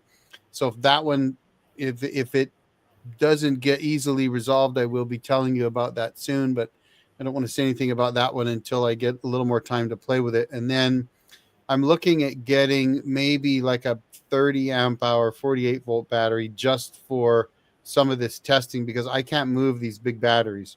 Unfortunately, because of my back, I'm not allowed to pick up more than 30 pounds now. And they weigh 100, 105 pounds. So I can't move those. So when anybody sends me a golf cart battery, I literally have to call up my friends and say, hey, can anybody come over and move this for me? Now I have given batteries to them, so it kind of works out. But so I do have plans, yes, to do another one with the Pecron. So Ron said his is showing less from the wall than the display. Oh, well, that is reverse of everything that I've seen, Ron. Normally, what I see on the wall would be 1,100 watts and 1,000 watts on the power station. If you're seeing the reverse of that, then there is something wrong, because you can't be drawing more than what the watt meter is showing on the wall unless your watt meter is bad. So, I mean, that sounds a bit strange to me. I'd maybe either get another watt meter or ask the company that made that power station. Something's not right. It should be the other way around. The power station should be showing less than the watt meter showing on the wall. At least that's my opinion. Let's see, purple blueberry. Yeah, this is the Saskatoon berry or the Saskawet berry. It's like a purple blueberry. Yeah. So far on my Mega 2 with the lead time battery using both power leads in connection charging and discharging has been quite linear. Need to do a deep discharge to see behavior once the M2 runs out. Yeah, so I will tell you that is actually what I thought would be the best way to go. And I think it's because those 8 gauge cables, it's a path of least resistance. It's going to be easier to draw off the internal battery unless you've got some big cables to make sure that it's low resistance to the external battery. So if you're getting a pretty even draw, that's awesome. And that's what you want. I found that I could draw off the external battery and charge it up. No problem. And the lead time seemed to work great. No issues with it all. The only thing I would say is the meter was kind of flaky, where it seemed like it was kind of coming up and down a lot. But I think that's probably a function of the two systems kind of working between each other. So I didn't, frankly, I didn't give it much thought. It was like, yeah, whatever. As long as I could see my voltage on both batteries, percentages seem to be good, and I'm drawing it all the way down. And one of the things that I would say too is, unless you're trying to run a welder, I mean, are you really trying to draw that much power at once? If you are, I don't think you should be using a power station. I mentioned we might talk about that a little bit more because somebody else mentioned not being that big into power stations. I think power stations have their place. They're small, they're portable, they're convenient. But folks, they're never going to replace a generator. No. I'm sorry. Anybody that thinks they are, I don't think they will. Gas is gas. And the other thing is you can make wood gas, right? Like you don't have to just have petroleum. You can have a generator that runs off of wood gas. And like Charles just said, you got a gasifier. Basically, you build a still to make your own gas, wood alcohol, which is what the Germans were doing during World War II when they couldn't get gasoline, by the way. It's not a new thing. You could run that generator indefinitely off the wood. You just cleared off my property, yeah, right? So, time. And when the sun ain't shining and you ain't got no solar power, you better have a generator to charge up your batteries. So there's a lot of DIY gasifiers out there on YouTube too. I mean, you don't have to break out your wallet to get one. You can just get down and get with it. Just get dirty, make one. They're not hard. Absolutely. So Chris says that I need to bring you back. Yeah, right on. Hey, I'm going to be back on the 10th and 11th. I think we're going to knock down some more wood. So, we see are. you guys Absolutely. again in a couple of weeks. Let's see. My back is good, but wouldn't want to move that lead time battery around a lot. No, 104 pounds. I think the lead time was, or 102. The XENY was 105. I mean, they're heavy batteries.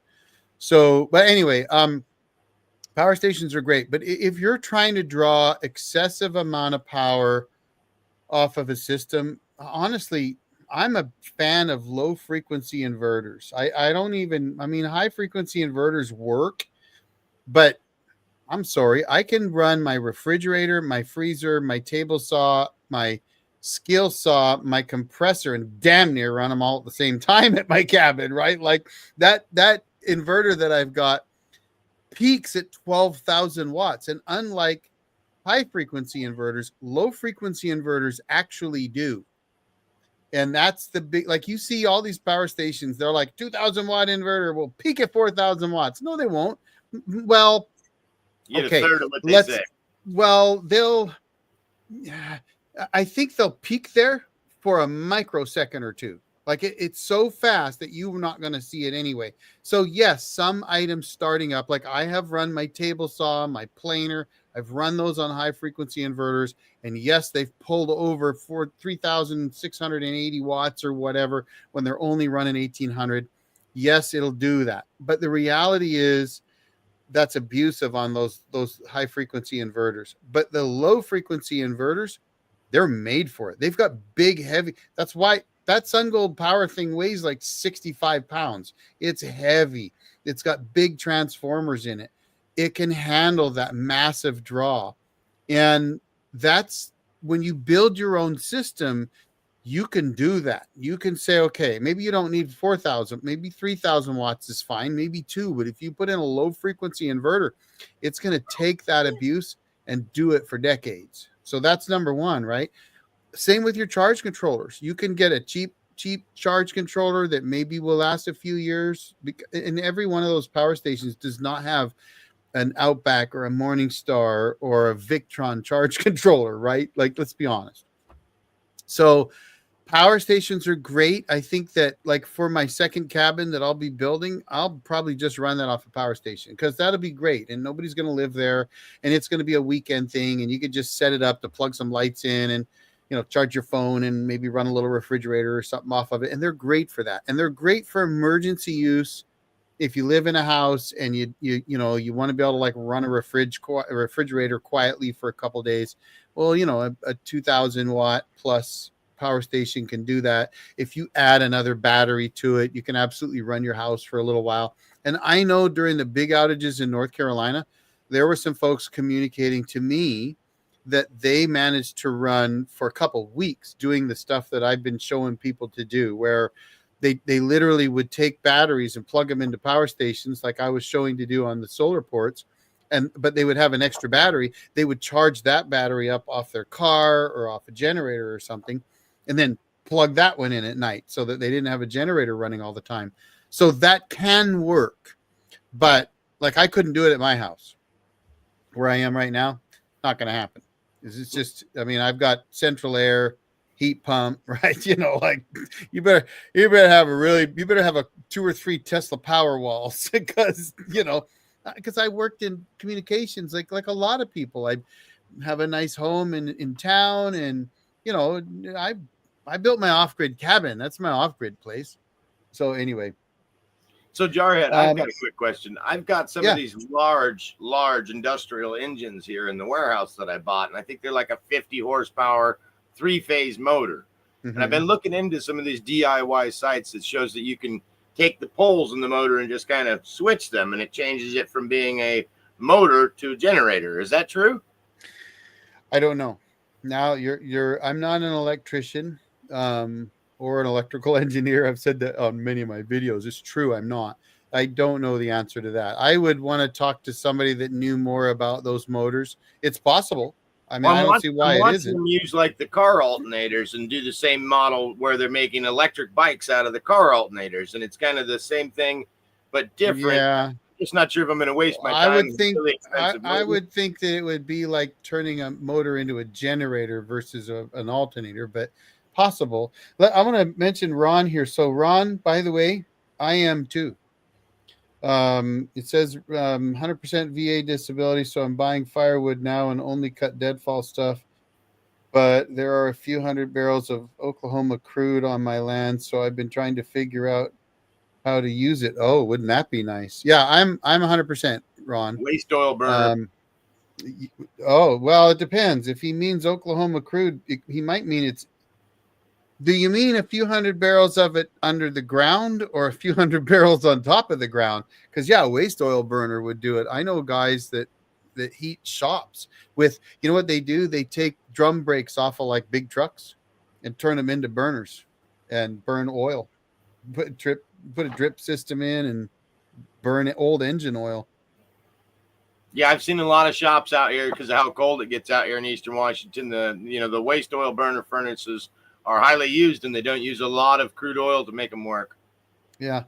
Chris P, can solar completely recharge a lithium battery or does it need a generator? No, it doesn't need a generator. And yes, it can absolutely completely charge up a lithium battery. So the only things that matter when charging a LifePo 4 battery, and most people don't use lithium ion anymore because it's the more unstable, but the only thing you need is the correct voltage for the correct period of time and some amperage. Obviously, if you have only a small amount of average amperage, it'll take a while. So if you have 1 amp and you got a 100 amp hour battery, it could take over 100 hours to get it fully charged. But you have to have enough voltage. So a 24-volt LifePo 4 battery is 25.6 volts. And typically you need to have between 28.8 and 29.1 volts that are fed to that battery for it to properly charge. And but you could do it with 2 or 3 amps or 50 amps. And I'm hitting my batteries. I have 3 of them, so 320 amp hour batteries with 100 amp BMSs. I'm hitting them with about 80 amps of solar, and I get them fully charged up 100% every single day, as long as I've got sunlight, right? And I can do it within a couple hours or less, depending on how much power I used overnight. I mean, if I use 3,000 watt hours overnight and I'm hitting it with 2,400 watts of solar, then in an hour and a half, they'll be fully charged. Although they're going to do some balancing at the end of that charge. So it often you'll see it takes a little longer, like on a power station or on an off-grid system. It'll get to 80% pretty quickly. And then it'll still be pretty quick to 85, 90%, but then it might take a while to go from 90 to 100. That's just because they take a little longer to kind of balance out at the top. That's all. But yeah, absolutely. Let's see. Oh, in tanks. If it works, falls down, I'm sure to test in my Chinese diesel heater. Yeah, I mean, you could actually, yeah, if it's in tanks and it's your oil, you can build it. Look up waste oil heater, and people build them all the time. I would recommend just myself, if I was going to put it in a diesel heater, to go 50-50. If you've got a couple 10-gallon cans of diesel around, mix it half and half, dilute it down. It'll be easier on the machine. There you go. Kevin Riley, yes. I actually am using Starlink Mobile. So I did not for a long time have internet at the cabin. When I lived out there, I did. I had HughesNet. It was terrible. In fact, if you watch my cabin videos, you'll see those 2 small dishes. Those are holdovers from 2013, 14, 15, maybe in 16. I finally started cutting them off. I can't remember when I cut them off, but it would have been around 16, 17 time frame. I was paying $65 a month for HughesNet, and it was terrible. And so then I didn't have internet from around 2016 until late last year. And then I finally got Starlink either late last year or the beginning of this year. I can't remember now. But and so now I do have internet up there, and it works great. I've been really, really impressed with Starlink. Craig, who goes by the Kilted Sawyer, he's on Facebook, and he's on the Forestry and Sawmill Roundtable group that I do sometimes. Bearded guy in Utah. He loves his Starlink, and he kept telling me about it, but I just couldn't do the price. And then it was actually Black Friday, Cyber Monday last year. Starlink had a deal, and it was like $500 for everything after taxes, delivery, you name it. And I think it's $50 a month for 50 gigs because I don't use that much. I don't upload much from up there. I have. It's kind of slow for that, but it's great on the download side. But it does allow, like I was able to do a video chat using Signal over it. It works great. I could probably do a live from the cabin now. I know that Michael Wilson over at Wilson Forest Lands uses it. I've been really impressed with it. So I personally think that Starlink is probably worth the money. It's expensive a little bit up front, but that's why I didn't get it for a long time. In fact, I kept saying I couldn't afford it because YouTube doesn't pay me much, and I'm another one of them busted up old veterans. But so yeah, I Starlink's awesome, and I just have the mobile one. One day I'll get the higher bandwidth, get the unlimited maybe, or the 150 gigs. But at 50 gigs, it's plenty. So let's see. I was thinking about using old dish antennas for better service. Well, I'll tell you that. So I worked in cellular for quite a while. I used to work for Nextel actually when Nextel was around. I did a lot of backhaul for T-Mobile, for Verizon Wireless. I built networks for those guys. And way back in 99, 2000, I'm trying to think, but between 2000 and 2001, a friend of mine built a Yagi antenna for a cell phone and put it. We were up on Mount Hood actually in Oregon at a site where we could get just one bar, and we were able to get 3 or 4 bars and make phone calls with that. But that was back in the days when cell phones still had antennas. Today, the way to go would be like a boost type device. I know some of them work pretty well. I haven't used them myself, but I've heard good things about a lot of those. So, like Wii boosts and things like that. As long as you've got at least 1 bar of signal, you can absolutely boost those up. So, um, let's see. Not exactly mine. It gets to the point. Oh, hijacking a tanker truck. I hear you, buddy. How long do you need that Starlink subscription active? Can you turn it on and off? Yes, you can. You can turn them off. I think. I want to say that they have like a service where you can. The same thing that HughesNet had. Like you don't turn your service off. You put it in like a away mode or something. Vacation mode for $5 a month. But I'm on a month to month plan. Like there's no contract. So if I wanted to just cancel it, I could. I don't because I'm typically at the cabin at least 2 times, 2 long weekends a month, basically, right? So it wouldn't make any sense for me to turn it off. Now, I also have something else that's a really cool device called a Zolio or Golio. I think it's called a Zolio. And it's a satellite type, kind of like a spot device, that has an emergency beacon, but you can text from it anywhere in the world.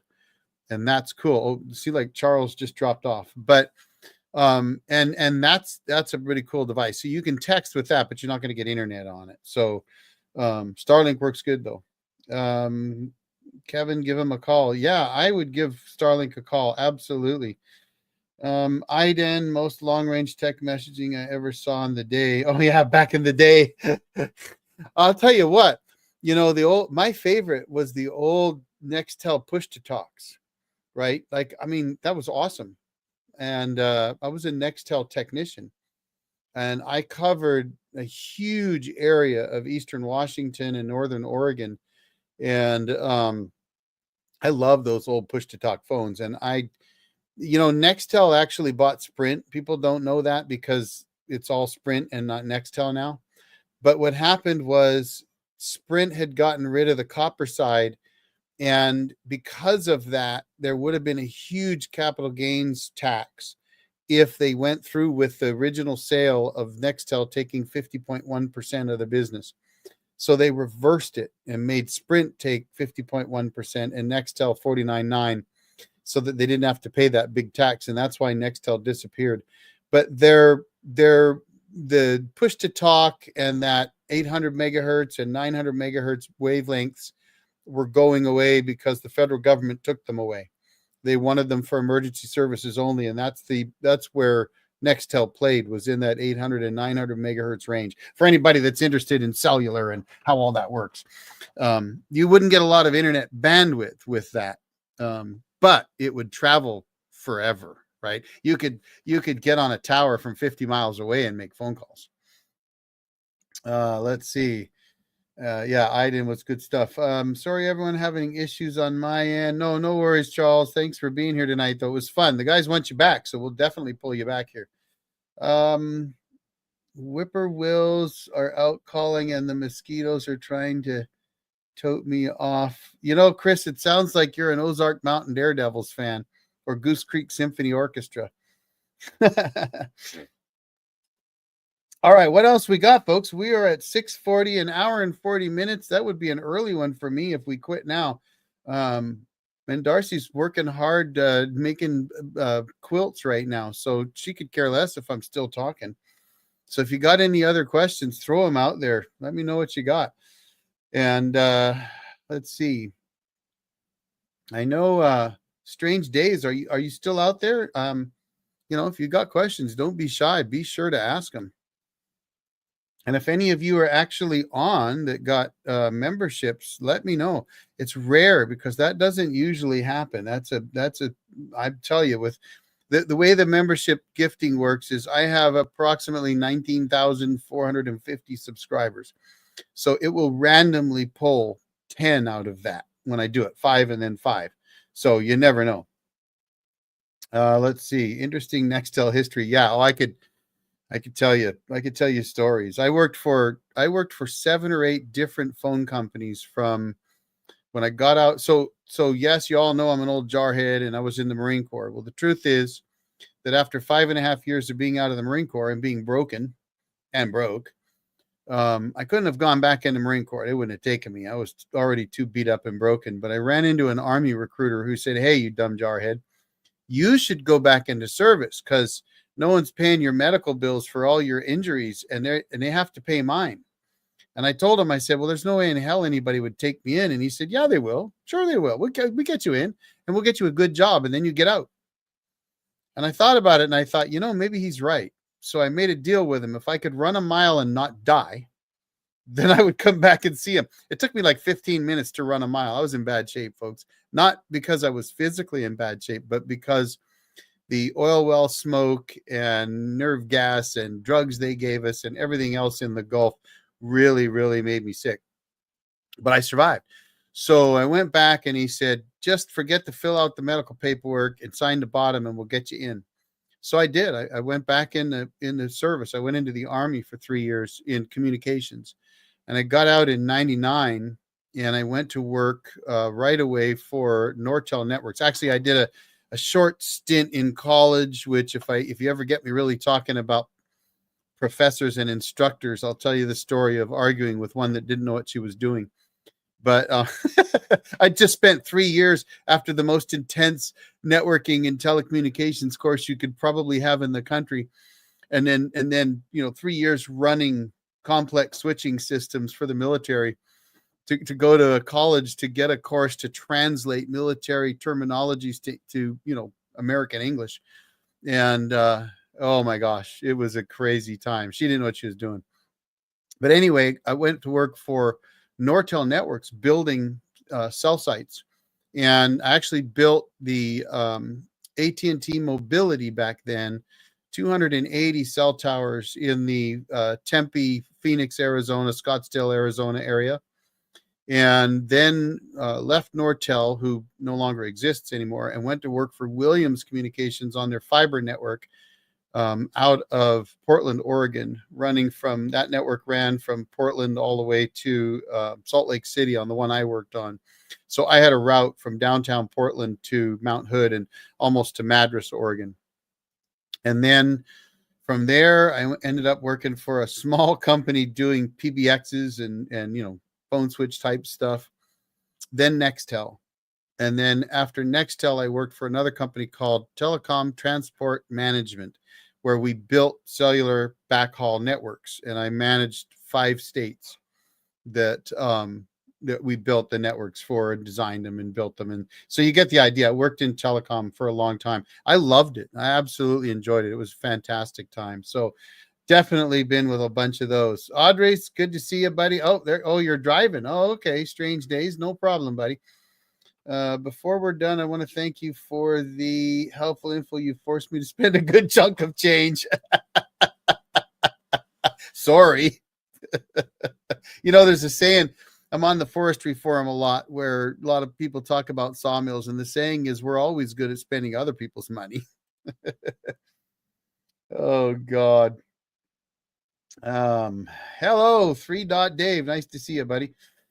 Being a novice, I worry about exceeding recommended charge rate, planning for future expanding battery banks, and went with Victron 150 Smart Okay, I want to do multiple of those for multiple arrays. So I run 2 arrays, 1 battery bank. And I know that some people like to do more than 1 battery bank. I go back and forth. I think that there are some applications where that might make sense. Like if you want to reserve a battery bank for like air conditioning and you only want it to be used for that purpose, I suppose you could do that. But to me, that sounds like a waste. I would rather have 1 battery bank that drives everything I've got and build it big enough to do whatever I want, and then have multiple arrays with multiple charge controllers, keeping that battery bank topped up throughout the day. And there's really the thing is, each charge controller senses the voltage of your battery bank, and it has a target. So the way they work is, if the target is 29 volts, then the charge controller will start to hit those batteries with enough voltage and amperage to start building up that voltage of your battery bank. And this is essentially just layman's terms of how charge controllers work, but it'll start building that up. If another charge controller starts to get enough sunlight that it can do the same thing, it'll see where that voltage is and it'll start to bring it up as well. And as long as you don't stack more amperage through multiple charge controllers than your batteries can take, you're going to be perfectly fine. So for example, I've got 3 120 amp hour LifePo 4 batteries, 24 volt batteries, nominal, that are in parallel. That means that each of those has 100 amp BMS with 100 amp max charge. Recommended charge of 50 amps, right? So if I could hit them with 300 amps because they're in parallel. So each one is going to take a third of that.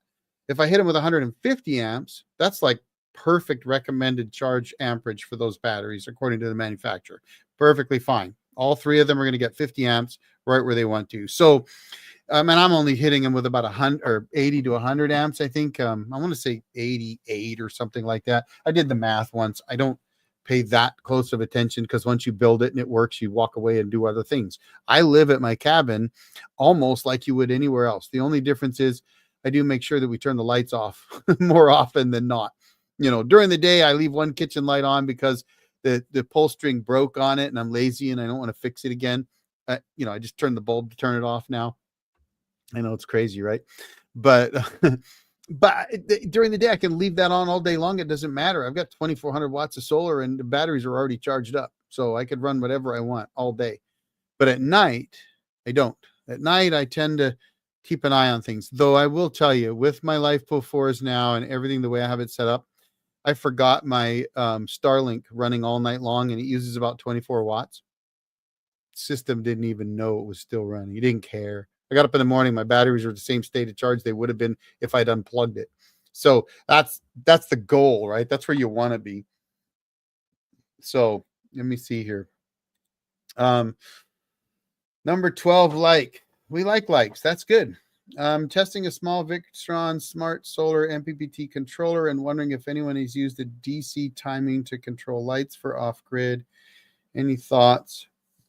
Now, what do you mean by like running a timer to turn the lights on and off? I'm trying to understand what you, are you talking about the sensors when you walk? No, because you're talking DC. I'm not sure what you're asking, Kevin. Help me out here. So I get that you're testing the smart solar MPPT controller, but I don't understand the DC timing to control lights for off grid. I mean, I control my lights with a light switch. What's my opinion on building your own portable charge station from solar panels, chargers, batteries, and an inverter? So you're building an off-grid system, right? You mean like building your own portable power station? I think that you can build more powerful power stations that are essentially just mobile off-grid power systems that are far more robust, far more powerful, and frankly, probably cheaper. That's why I've done some on the channel just for fun. I literally bought that lead time 2000 watt inverter, pure sine wave inverter, because I wanted one, because I thought I might put it in my camper. I want to put one in my camper. I just don't know where I'm going to put it yet. But I decided I would get that and build a portable power station with it just for fun. And, personally, I like power stations because they're kind of cool. They're neat little boxes and all that kind of stuff. But you can there's so much more versatility if you build your own. Like if I have that battery, if you watch that video where I just basically put a battery with a fuse and a switch and plugged it into the inverter and made my coffee. Um, I could pull that battery out and put another battery in there. I could put two batteries in parallel. I could put four batteries in parallel. I've got a 4,000 watt hour battery. I could put four of those in parallel, right? 16 kilowatt hours of power with one 2,000 watt inverter. I can run my refrigerator a long time during an outage that way. And, if you put a charger on there that can handle all those, 30 amp charger, 50 amp charger, whatever that, depending on how many batteries you got, it worked just fine.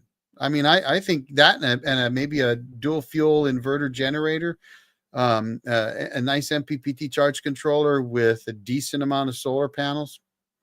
I think that's the way to go. Is it as mobile as a power station? No. And that's the only difference, right? Like, if you can handle 50 pounds, you can pick up a 2,000 watt hour power station with a 2,400 watt inverter and throw it in the trunk of your car. It's a little harder to do that with a home built do it yourself power station with four kilowatt batteries, right?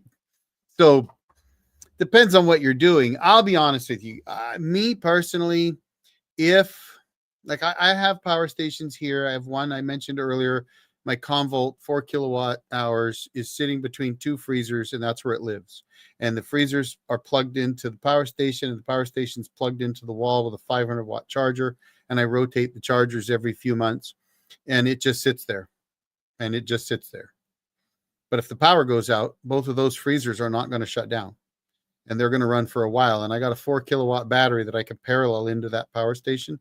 So I've got 8 kilowatts of power that thing can just run for days.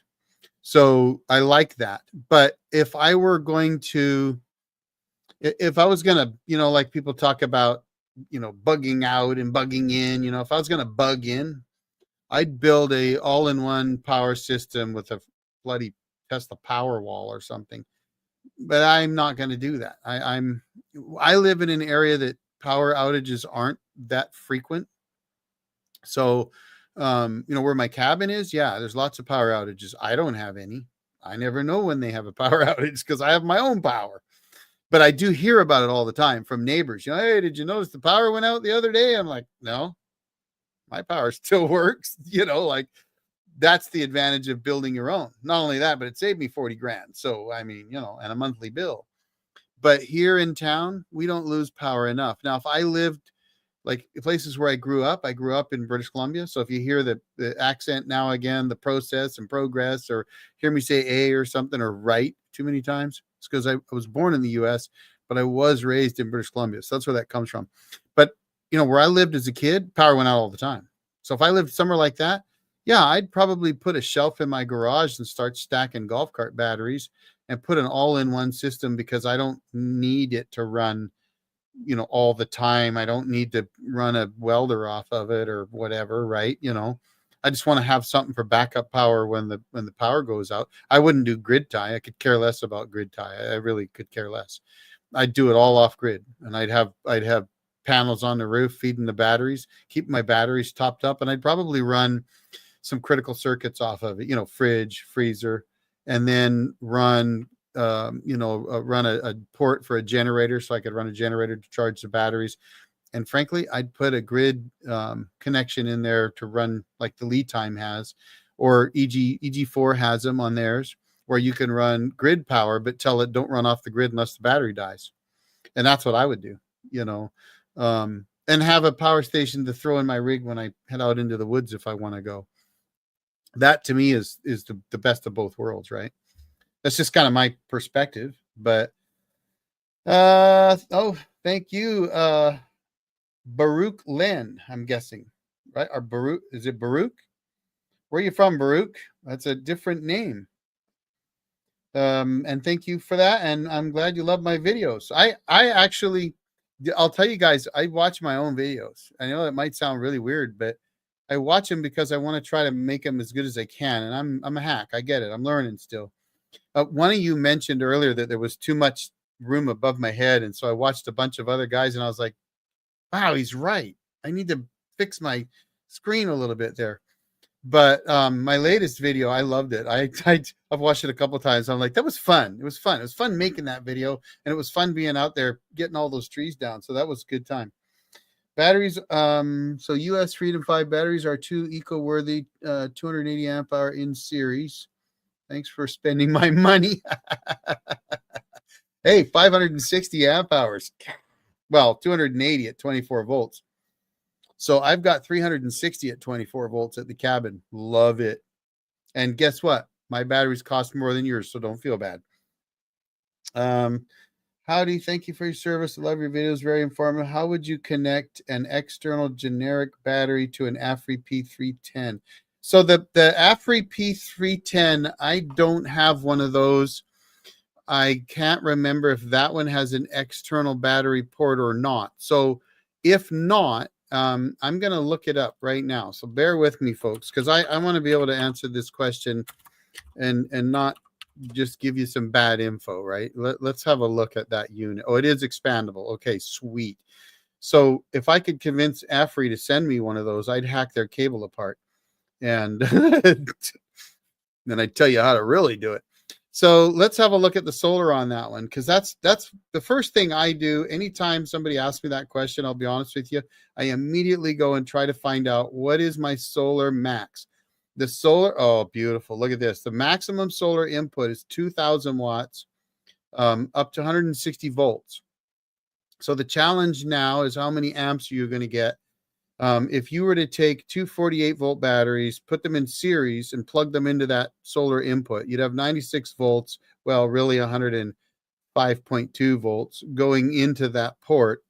So if you got 10 amps, right, that'd be over 1,000 watts. If you got 20 amps, you'd be at that 2,000 watts.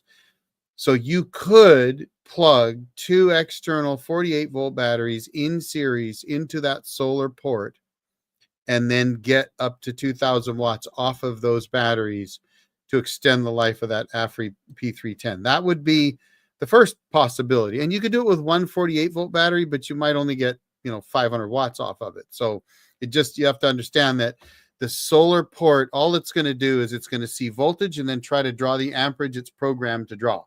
So if it's programmed to take 10 amps, and it sees 52.6 volts or whatever, then it's going to get 526 watts. So it's going to do. The other thing, though, because they have an expandable port on those, you could do what I've done with the Opus Mega 1. And this is what I would do. I'm going to switch back off that screen that I was on. Let me find your question here right there. Okay. So what I would do is if you've got the AFRI P310 now, I would pull the cover off of the expansion port. I would turn the AFRI on, and I would take a voltmeter, start sticking it in those portholes and find out, where do I have 48 volts? And I'll bet you that when you stick it in there, you're going to get 53.7 or something like that volts. You probably get it in two different pins. That's my guess. I think this is probably normal because they usually can have two expansion batteries. So find out if you can. Those would be parallel to the onboard battery. So you could literally take their cable, cut the end off, splice in, some I-terminal ends, land them on your battery, and extend it that way. Now, the trick with that is you've got to make sure you check your polarity. The worst thing you could do is go, oh, this is negative and this is positive, and roll them when you hook it up, because then you're going to let the smoke out, and you don't want to let the smoke out. That would be bad. And before I did that, I definitely put a fuse in there so I could blow that fuse before I blew up a battery. So you need to make sure that you put your right polarity together, positive to positive, negative to negative, and make sure that if it's if it says it's 53.7 volts, that's a 48-volt nominal battery. So you want another 48-volt LiFePO 4, like I did with the Lee Time and the Opus. You could do exactly the same thing with the AFRI P310. Same thing. put those in parallel, boom, you just added 5 kilowatts of power to that unit. That's what I would do. Kevin, by the way, Eric, one of your best YouTubes was about your dad. It was a great story on your relationship. Wow. Thanks, Kevin. I appreciate that. I got to tell you, we are going up to the Knox Mountain Hill Climb. It's in a couple weeks. It's in Kelowna, British Columbia. It's the longest running paved hill climb in North America. And my dad ran that in 1975 in his Poo Racing MGB GT. And in that video, you see that MG. That MG was fast. In fact, that MG went on to win 2 nationals and 7 regionals with his partner driving after my dad quit racing. It was brutally fast, and it was sponsored by British Leyland, British Motor Company, whatever they were calling themselves at the time, the people that made MG. And so anyway, my dad was also he was one of the organizers of the Knox Mountain Hill Climb in the early 70s when we lived in Kelowna. We lived right under the mountain. I mean, I lived like a block from the mountain. And believe it or not, I used to skip out of school in like the 1st and 2nd grade. And I would hike up to turn 1 on the mountain and then sit there on the track and dream about racing up that hill in a Mini Cooper or something. I loved racing. I mean, I grew up to race. That's all I wanted to do when I was a kid. And I loved that. But I have not been back to that mountain since, well, I have been once. I've not been back to the race since 75. Last year, we did get to the mountain when we were up, just up in the area for a couple days. And we went up for 1 day, actually, that trip. But they had the mountain closed. We couldn't drive up. So it was closed for winter, though it was already spring and heading towards summer. But we are going up in 2 weeks, and a driver awesome guy that I've spoke with, who drives a red MGB GT with a Rover V8 stuffed in it, is going to carry some of my dad's ashes up the mountain for us. So it'll be my dad's last run up the mountain. So it chokes me up when I think about it. It's awesome. So anyway, thank you for that. It's going to be awesome. Multiple solar charge controllers to a bus bar or directly to the bank. Okay. Yes is the answer. You really should have a DC disconnect.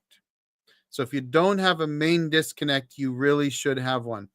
The main disconnect does a few things for you. One, it gives you your main battery disconnect. And again, if you watch my latest video, when I walk into that back room, right in front of me above the batteries is where that disconnect is hanging. It's not permanently installed there because I got to rebuild all that still. It was a mad rush job getting it in there.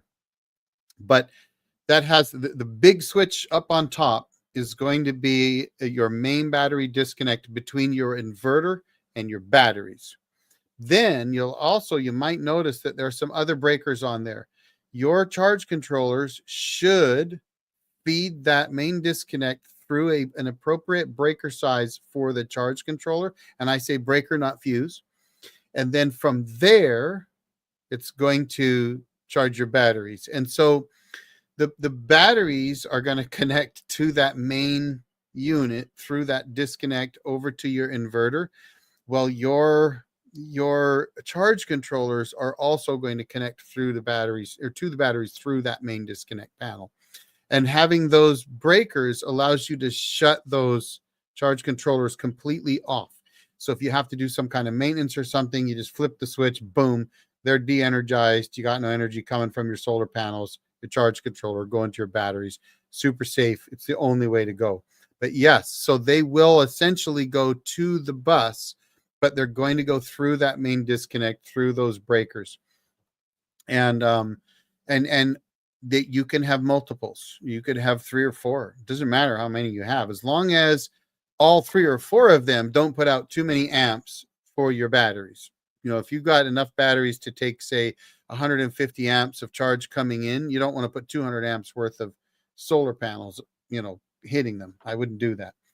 So just kind of be cognizant of that, right? Like I've got a 60 amp charge controller and an 80 amp charge controller, but I'm only combined maybe a total of 88 amps or 90 amps of solar. So, and I'd have to sit down and do math, and I don't want to do math now. I want to say I calculated it at like 88.5 amps last year. But all right, let's see. Let's see. We bought the Upus Mega 1 as a gift for my son for his first power station. Great value. I appreciate your opinions. Have a great life. Hey, thanks, 3 Dot Dave. Absolutely. I like the little Opus Mega 1. I know the guy at Solar Labs gave it kind of a 50-50. He likes the Mega 2 better than the Mega 1. But he liked the Mega 1 too. But I like it, and I carry that one a lot. I use it a lot. That's why you see me testing it a lot. I like the Pecron too, and tell you the truth, the Pecron is one that I like carrying to the cabin more, simply because it's a little more rugged, right? It's all rubberized, but it's too heavy for me now. It weighs about 40 pounds, whereas the Opus Mega 1 is lighter, so I like that. And it's still got a 2,000 watt inverter, so you got to love that. Back to watching the Warriors game. Okay, have fun, 3 Dot. He's right. Come on, only 11. I don't worry about likes. If we get likes, we get them, buddy. I don't worry about it too much. But thank you for poking everybody.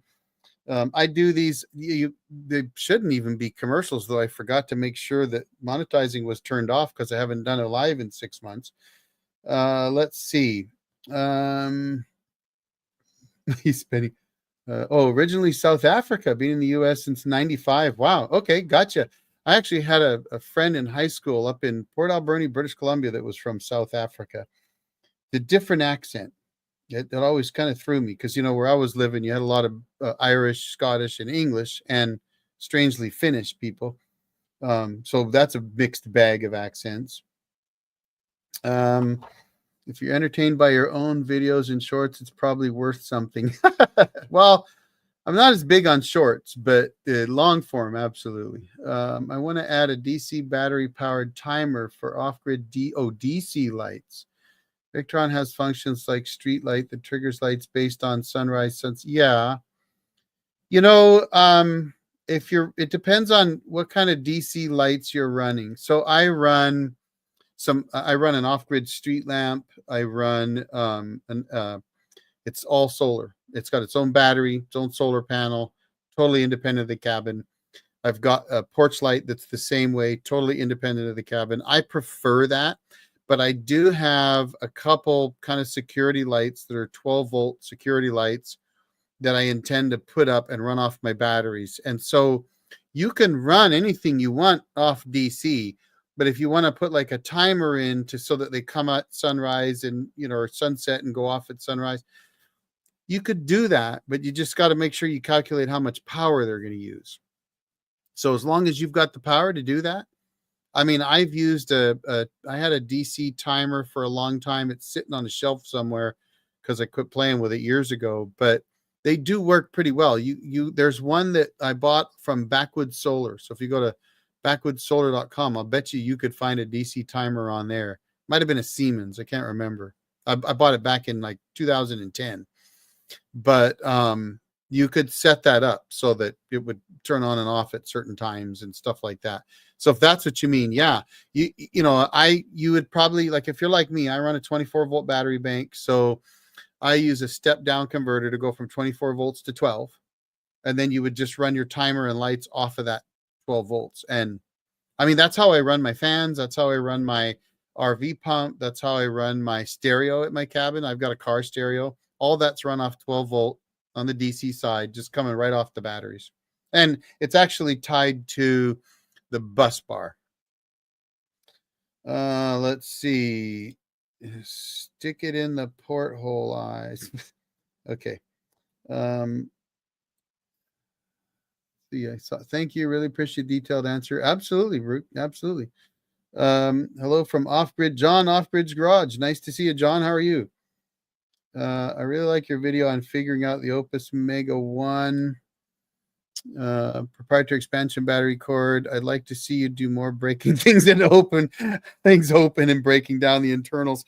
I actually been thinking about that. You might be one of the ones that's been asking me to do that. I actually have 2 Jackery 500s that I need to tear into and remove the wires for the BMSs from, to see if I can restart the BMSs. And I was thinking of filming that. I actually tore into them already once without filming it. And, sometimes I'll do that. I'll mess with something and then I'll think afterwards, damn it, I should have turned a camera on.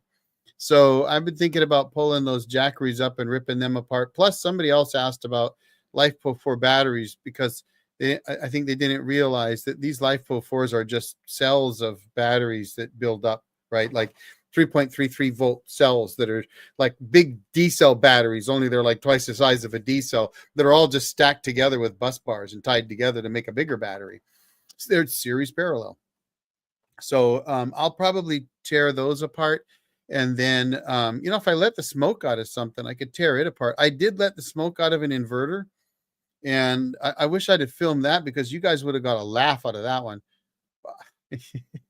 So if you watch some of my videos now, if you ever see the black batteries, those are my XCMY batteries, you'll notice that I have written on top of them 24 volts or 12 volts.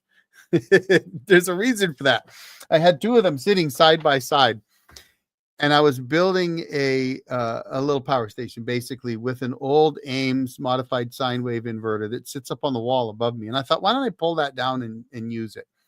So I set everything up and I grabbed one of those black batteries and I threw it on there, hooked everything up, turned it on, and that inverter went click, died. And then I realized what I had done. And I was like, oh no. I'd grabbed the 24 volt battery. So I called up Ames because I tore it apart. And I'm like, crap, no blown fuses. I couldn't see any burn marks, nothing. It was just dead. So I called up Ames and they said, Eric, that inverter is so old. We don't even know if there's anybody here that was around when we built those. So they were looking for somebody that had been there long enough that could remember them. Finally, they found a guy and he's like, oh yeah, I remember those. And he said, yeah, just scrap it. There's no point. It's, it would cost you more to fix it than just buying a new one. So it's now wall art because, I make mistakes. So if I let the smoke out of anything else, I'm sure I'll probably do that. And I probably will let more smoke out. Let's see. We have DC light bulbs, play around 12, 24, 40 volts. I like a regular light, not expensive, either Edison socket or yeah, excuse me. I'm using I'm using LEDs. They draw so little power. It's convenient. It's 120 volt stuff. My cabin is just like living in your house. You walk in, you turn the power on. Okay, that's not like living in your house, but otherwise, you walk in, you turn the power on, you turn the lights on. Fridge comes on. I don't run a coffee pot. I run a propane camp coffee pot. I don't run a drip one. I could, but that is one of the things with off grid is that you kind of tend to decide what's important, right? Like I only have 360 amp hours. It's just shy of 10 kilowatt hours. And, if I wanted to run a coffee pot, I'd probably want to add a couple more kilowatt hours of power just to be sure, right? So let's see what else we got here. 3 Dot Dave's having a good time tonight. That's awesome. Jackery 500 is what we bought from my son first. Then we went with the Opus Mega 1. Yeah, so the Jackery 500s, I've got 2 of them from a friend of mine. They're 2 to 3 years old. Both of them quit within warranty. Jackery was like, yeah, okay, well, send them back to us. We'll give you $150 credit. I'm like, well, that's BS. So that buddy of mine bought an Opus Mega 1. Actually, I've got about 4 buddies that have Opus Mega 1s now. That should tell you something. No worries about the autocorrect. Let's see. A lot of server rack batteries are very expensive, but I found a cheaper brand. They work well. Expert Power. Yeah, I know Vetra has some server rack ones. So does Lead Time. They're all making them now, and they run about. They were running about $800-900. I think a little bit less than the golf cart batteries. I know that some of the golf cart batteries, like the XCNY, they've got built-in fire suppression, so those are really expensive. But like your server rack batteries probably don't need that. Let's see. Freedom Day. What do you got here? Absolutely, buddy. I appreciate your saying that. Hey, if I've got questions, I'd love to answer them if I can. Let's see what else we got. Jackeries don't allow expansion batteries. Well, they do now. They do have some new ones that do. Um, now but the first power station that I added a battery through the solar port was with my Jackery 550, and I have a video out there from a couple of years ago, probably. I think it was about 2 years ago, where I took a Golden Mate 12.8 volt battery, LiPo 4, ran it through a step up converter, 12 to 24 volts, plugged it into the Jackery 550, and ran a 80 quart Smitty built portable refrigerator freezer for 5 days like that. It was awesome. So you can do it through the solar port, but yeah, they don't have an expansion port. Cotec 4000 watt. Is that an inverter? DC unique fridge. Can I have DC lights in case my inverter? Yeah, no, that's a great point. So, and I'll tell you guys. So, when I was first starting to build off grid, the way to go was DC powered refrigerators, deep sea powered chest freezers that were super insulated, super efficient. A lot of people were doing DC lights, and for that reason, like if your inverter goes, those things all still run. So nothing wrong with that. I mean, I've been running, like I said, I ran my Ames inverter for, well, I don't know. How long did I run that inverter? From 2013 to 2024, 11 years. Never even burped on me in 11 years. And I ran, so my Morningstar charge controller from 2010 to 2024, 14 years. Never burped. I could go put it back in right now. It's not, neither one of those are in use right now, just because I got a newer thing that I'm playing with. That's all. So they absolutely can do that. But you're right. You could run straight DC and get away with it. Can I have DC lights in case, or can I have DC lights in case my inverter was to screw up, or if I have to work on the system, I still have, yeah, absolutely. Yeah. So, I mean, so in my latest video, I mentioned I need to do some wiring and put some switches in. I mean, it used to be really common for people to put like car headlamps in on 12-volt systems, so they had extra lighting. So you can absolutely run 12-volt lights, or DC lights of any voltage, depending on your battery bank size. I like the 12-volt stuff because it's easy to do. And I've got the converter, so why not do it? But like what I plan on doing in my back room is putting in a switch panel for all the 12-volt stuff that I need to run in and around the back room, including my stereo, which is close enough to it. Now I've got a switch panel in my porch. That's actually to power the overhead fan that I have up above, which is a 12-volt ceiling fan. So if my inverter goes, my ceiling fan's still going to run, as well as my fan for my pop can solar heater. And then my stereo runs off of that. And I'll redo that so that I have a switch in the stereo cabinet that I can turn those fans on and off and all that kind of stuff. And then in the back room, I'll have a switch for my 12-volt RV pump that gives me a little better water pressure. And then all my fans that are back there and that kind of stuff that are in that back room. So let's see what you got here. 304 lithium iron phosphate cells. But now the tenant's too high to get the other two I need to make a 12-volt. Oh, because of the tariffs, you mean? I mean, I'd keep an eye out and see what's happening. From what I'm seeing, it's possible that could ease off if, in fact, it hit those. I haven't seen a big increase in battery prices yet, though. I've seen an increase for sure. But and I haven't looked lately, but let's have a look. Let's do a little check, folks. Why not? Why not? Let's just have a little fun here. Let's go 12.8 volt LiFePO 4 battery. We're going to go to Amazon, and lead time. Whew, yeah, okay. You heard that. 309 for the lead time, 12 volt, 100 amp hour. Let's see what we got. We've got EcoWorthies. Those are the big batteries, though. Those are expensive. 280 amp hour batteries for $800. LiPols, that's a cheap battery. So here's a cheap one. The LiPols are cheap batteries already. 12.8 volts, 100 amp hours, $189.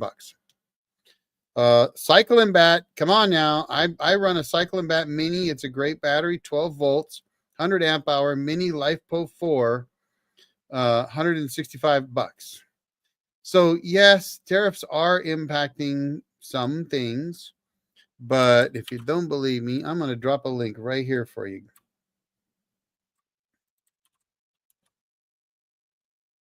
There you go. Check that out. Midnight Solar is good stuff. Here, where were we at here? I'm trying to catch back up on comments. The Jackeries, DC, 304s. It's inverter. Oh, it's efficient. Okay, good. Who makes that inverter? I'm not familiar with that one. Oh, you said who it was. I just Kotek. Okay, I think I've heard of them. I don't know everybody out there, but that does sound familiar. Recently had to replace my control board for my unique DC fridge. Oh, really? Yeah, I bet. Running Midnight Solars. Yeah, so Midnight Solar. My combiner boxes are all Midnight Solar. My DC box is a Midnight Solar. I'm not running Midnight Solar charge controllers, but I'm not so sure that Midnight Solar and Outback didn't make the same ones. I run Outback, but they look awfully lot like the Midnight Solars. You ever notice that? Where are we at here? Dumb Fume 300 amp hours for 338. Yeah, see, I mean, they're still out there, folks. So yeah, I mean, there's stuff. I mean, here, let's have a look at let's take a look at Bateria. Bateria, the current charge controller that I'm running, one of the two, and I'm running this one because they offered to let me play with it, and I was like, well, sure, why not? So okay, so I mean, everybody's worried about these tariffs, and I know they are having some impact, but folks, this is what I'm running right now at the cabin. It was $99 when I put it in last year, and guess what the price is today? $99. So I mean, and if I here, let me see. Can I share that? I might see if I can share this here. Share screen. No, I can't. I need to hook up my second monitor to make that work. But anyway, you can click that link. That's the 60 MPPT Bateria charge controller that I'm running with Bluetooth for $99. That's what it was a year ago. So, I mean, yes, they are having an impact, but are they really? So let's go to, and I got to tell you guys, I do not have an affiliate program with Signature Solar. I could have one with them. We've talked about it a few times, but I'm not going to go out and buy a bunch of stuff. It's not what I do. I've already bought all my stuff. So mostly I don't really need to buy a whole lot. So I'm not out looking to buy more panels, or sometimes I'll buy some, but I mean, I'm planning on doing some off-grid stuff in my shop. But like, I just pulled up their solar panel page, a V-Sun 410 watt bifacial solar panel. Are you ready for this price? $110.70. That's 26 almost 27 cents a watt. Yeah, okay, you probably got to buy 10 of them. But if I was looking to, I would buy 10. I'd just sell some of them. I mean, like, yeah, it won't let you buy less than 10.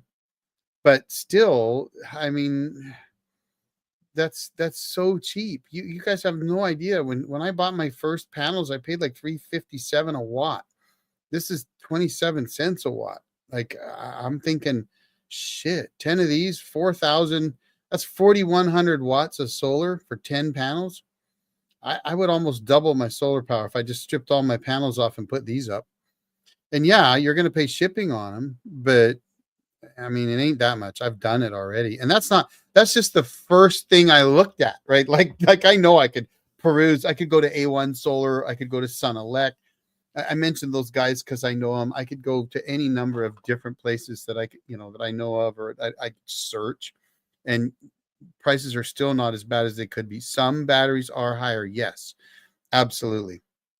Maybe those are ones they don't have any more US stock. So that could be it. Individual 304. Yeah, no, I understand that. I understand you meant the cells. And that's tough because if those are higher priced, I get it, right? Kotek, really efficient. They don't. Okay, so what time we got here, folks? Well, I've been going for 2 hours and 25 minutes, folks. So I think I'm gonna probably call it here. Are there any last questions? Any quick ones you want to get in before I call it a night? Because it's Sunday night and my wife goes to work tomorrow, and I got to make a video for you guys tomorrow. So I gotta still come up with that plan. What I like about the Opus Mega 1, it allows up to 80 volt. Yes, I love that about that little unit. You're absolutely. I mean, no, the internal battery on the Mega 1 is a 48 volt nominal battery. So like if you tested the voltage on it, it'll run, if it's 100%, it's going to be like 53.7 or whatever. It's because the charge controller. So those solar ports are not a direct connection to the battery. They're not. Like if you're not putting anything in and you put your multimeter on there, your voltmeter on there, you're not going to get anything, right? It's not directly connected to the battery. It's going to a solar charge controller. It's a circuit board inside of the unit, and that circuit board, that charge controller, is designed to allow up to 80 volts to come in, and it's designed to allow, I think it's 10 amps charging. So it's the charging side that determines how many watts you're going to get off your solar. So you got 80 volts coming in, and if it's 10 amps, then you can have 800 watts of charging. Does that make sense? Because it'd be 10 amps times 80, 800 watts. So if you plug a 48 volt battery in there, nominal, so that means that's what we call it. We call it 48 volt, but it's really, 52.6 or whatever. But and actually at 100%, it's like 53.6 or whatever. I've got a chart somewhere because I can never remember them all. But if you plug that in, and let's say you got 53 volts on it, right? And you can get 10 amps, then you'll get 530. You're not going to get the 800 that you could get if you put 80 volts in. But you could plug a 24 volt battery in and get 240 volts or watts. Sorry.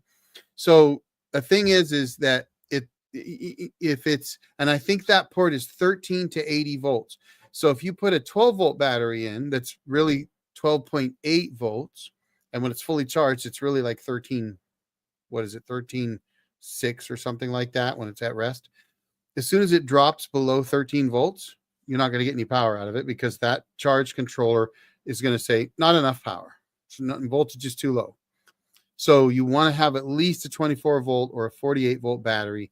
You can't do 96. You can only do up to 80. So you can't put two 48 volt batteries in series. That would give you 96. It'd be too much.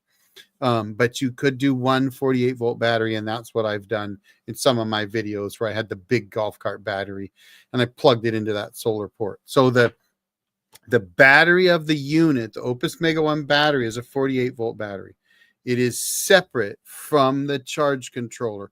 That charge controller is like a whole nother thing that's bolted on the side of the box. And so all power stations are, just to be clear, are a bunch of components that off-grid solar uses stuffed into a box. So they got a separate component that's a charge controller. They have a separate component that's an inverter. They have a separate component that is a charger to charge the battery off the wall, right? Each of those are different components that are just fit together inside of a nice package. It's exactly the same stuff you see on the cabin behind me. It's all the same. It's just that my stuff's all spread out and I chose what I wanted to use and where I wanted to put it. And I decide how much solar I want to be able to have, right? And because I can go and get a different charge controller. So that's why if you watch some of those videos from a year or two ago where I'm putting in a different charge controller, for example, I just did that because I wanted to. But a lot of the videos where I'm in my shop right above my head, you could see that there's some components up there. All of those work except for the inverter I fried, but the charge controllers, there's two of them up there. One's a 60 amp charge controller and one's a 45 amp. I could grab both of those, hook solar panels up to them, plug them in, and start charging up batteries with them. And that's all those Opus Mega 1s or any other power stations are. They're just all combined together. So it's totally separate. I hope that makes sense. That's why you can have 80 volts coming in to a 48 volt battery.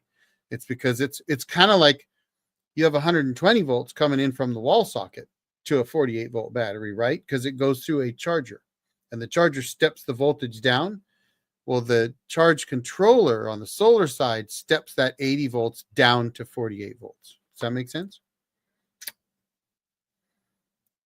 Let me pop that one off. The individual cells. Yep, we got that. You bet, Ron. Hey, thanks for being here, buddy. Absolutely. Hey, John Davidson's All Natural Gym. You finally got here, buddy.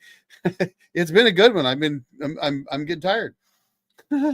Fun Guys World. Yeah, I know you couldn't get back. Sorry, buddy. We'll have you back on, Charles. The guys loved you, so we'll definitely have you back on. All right, 3 Dave, but can it have 80 volts DC battery?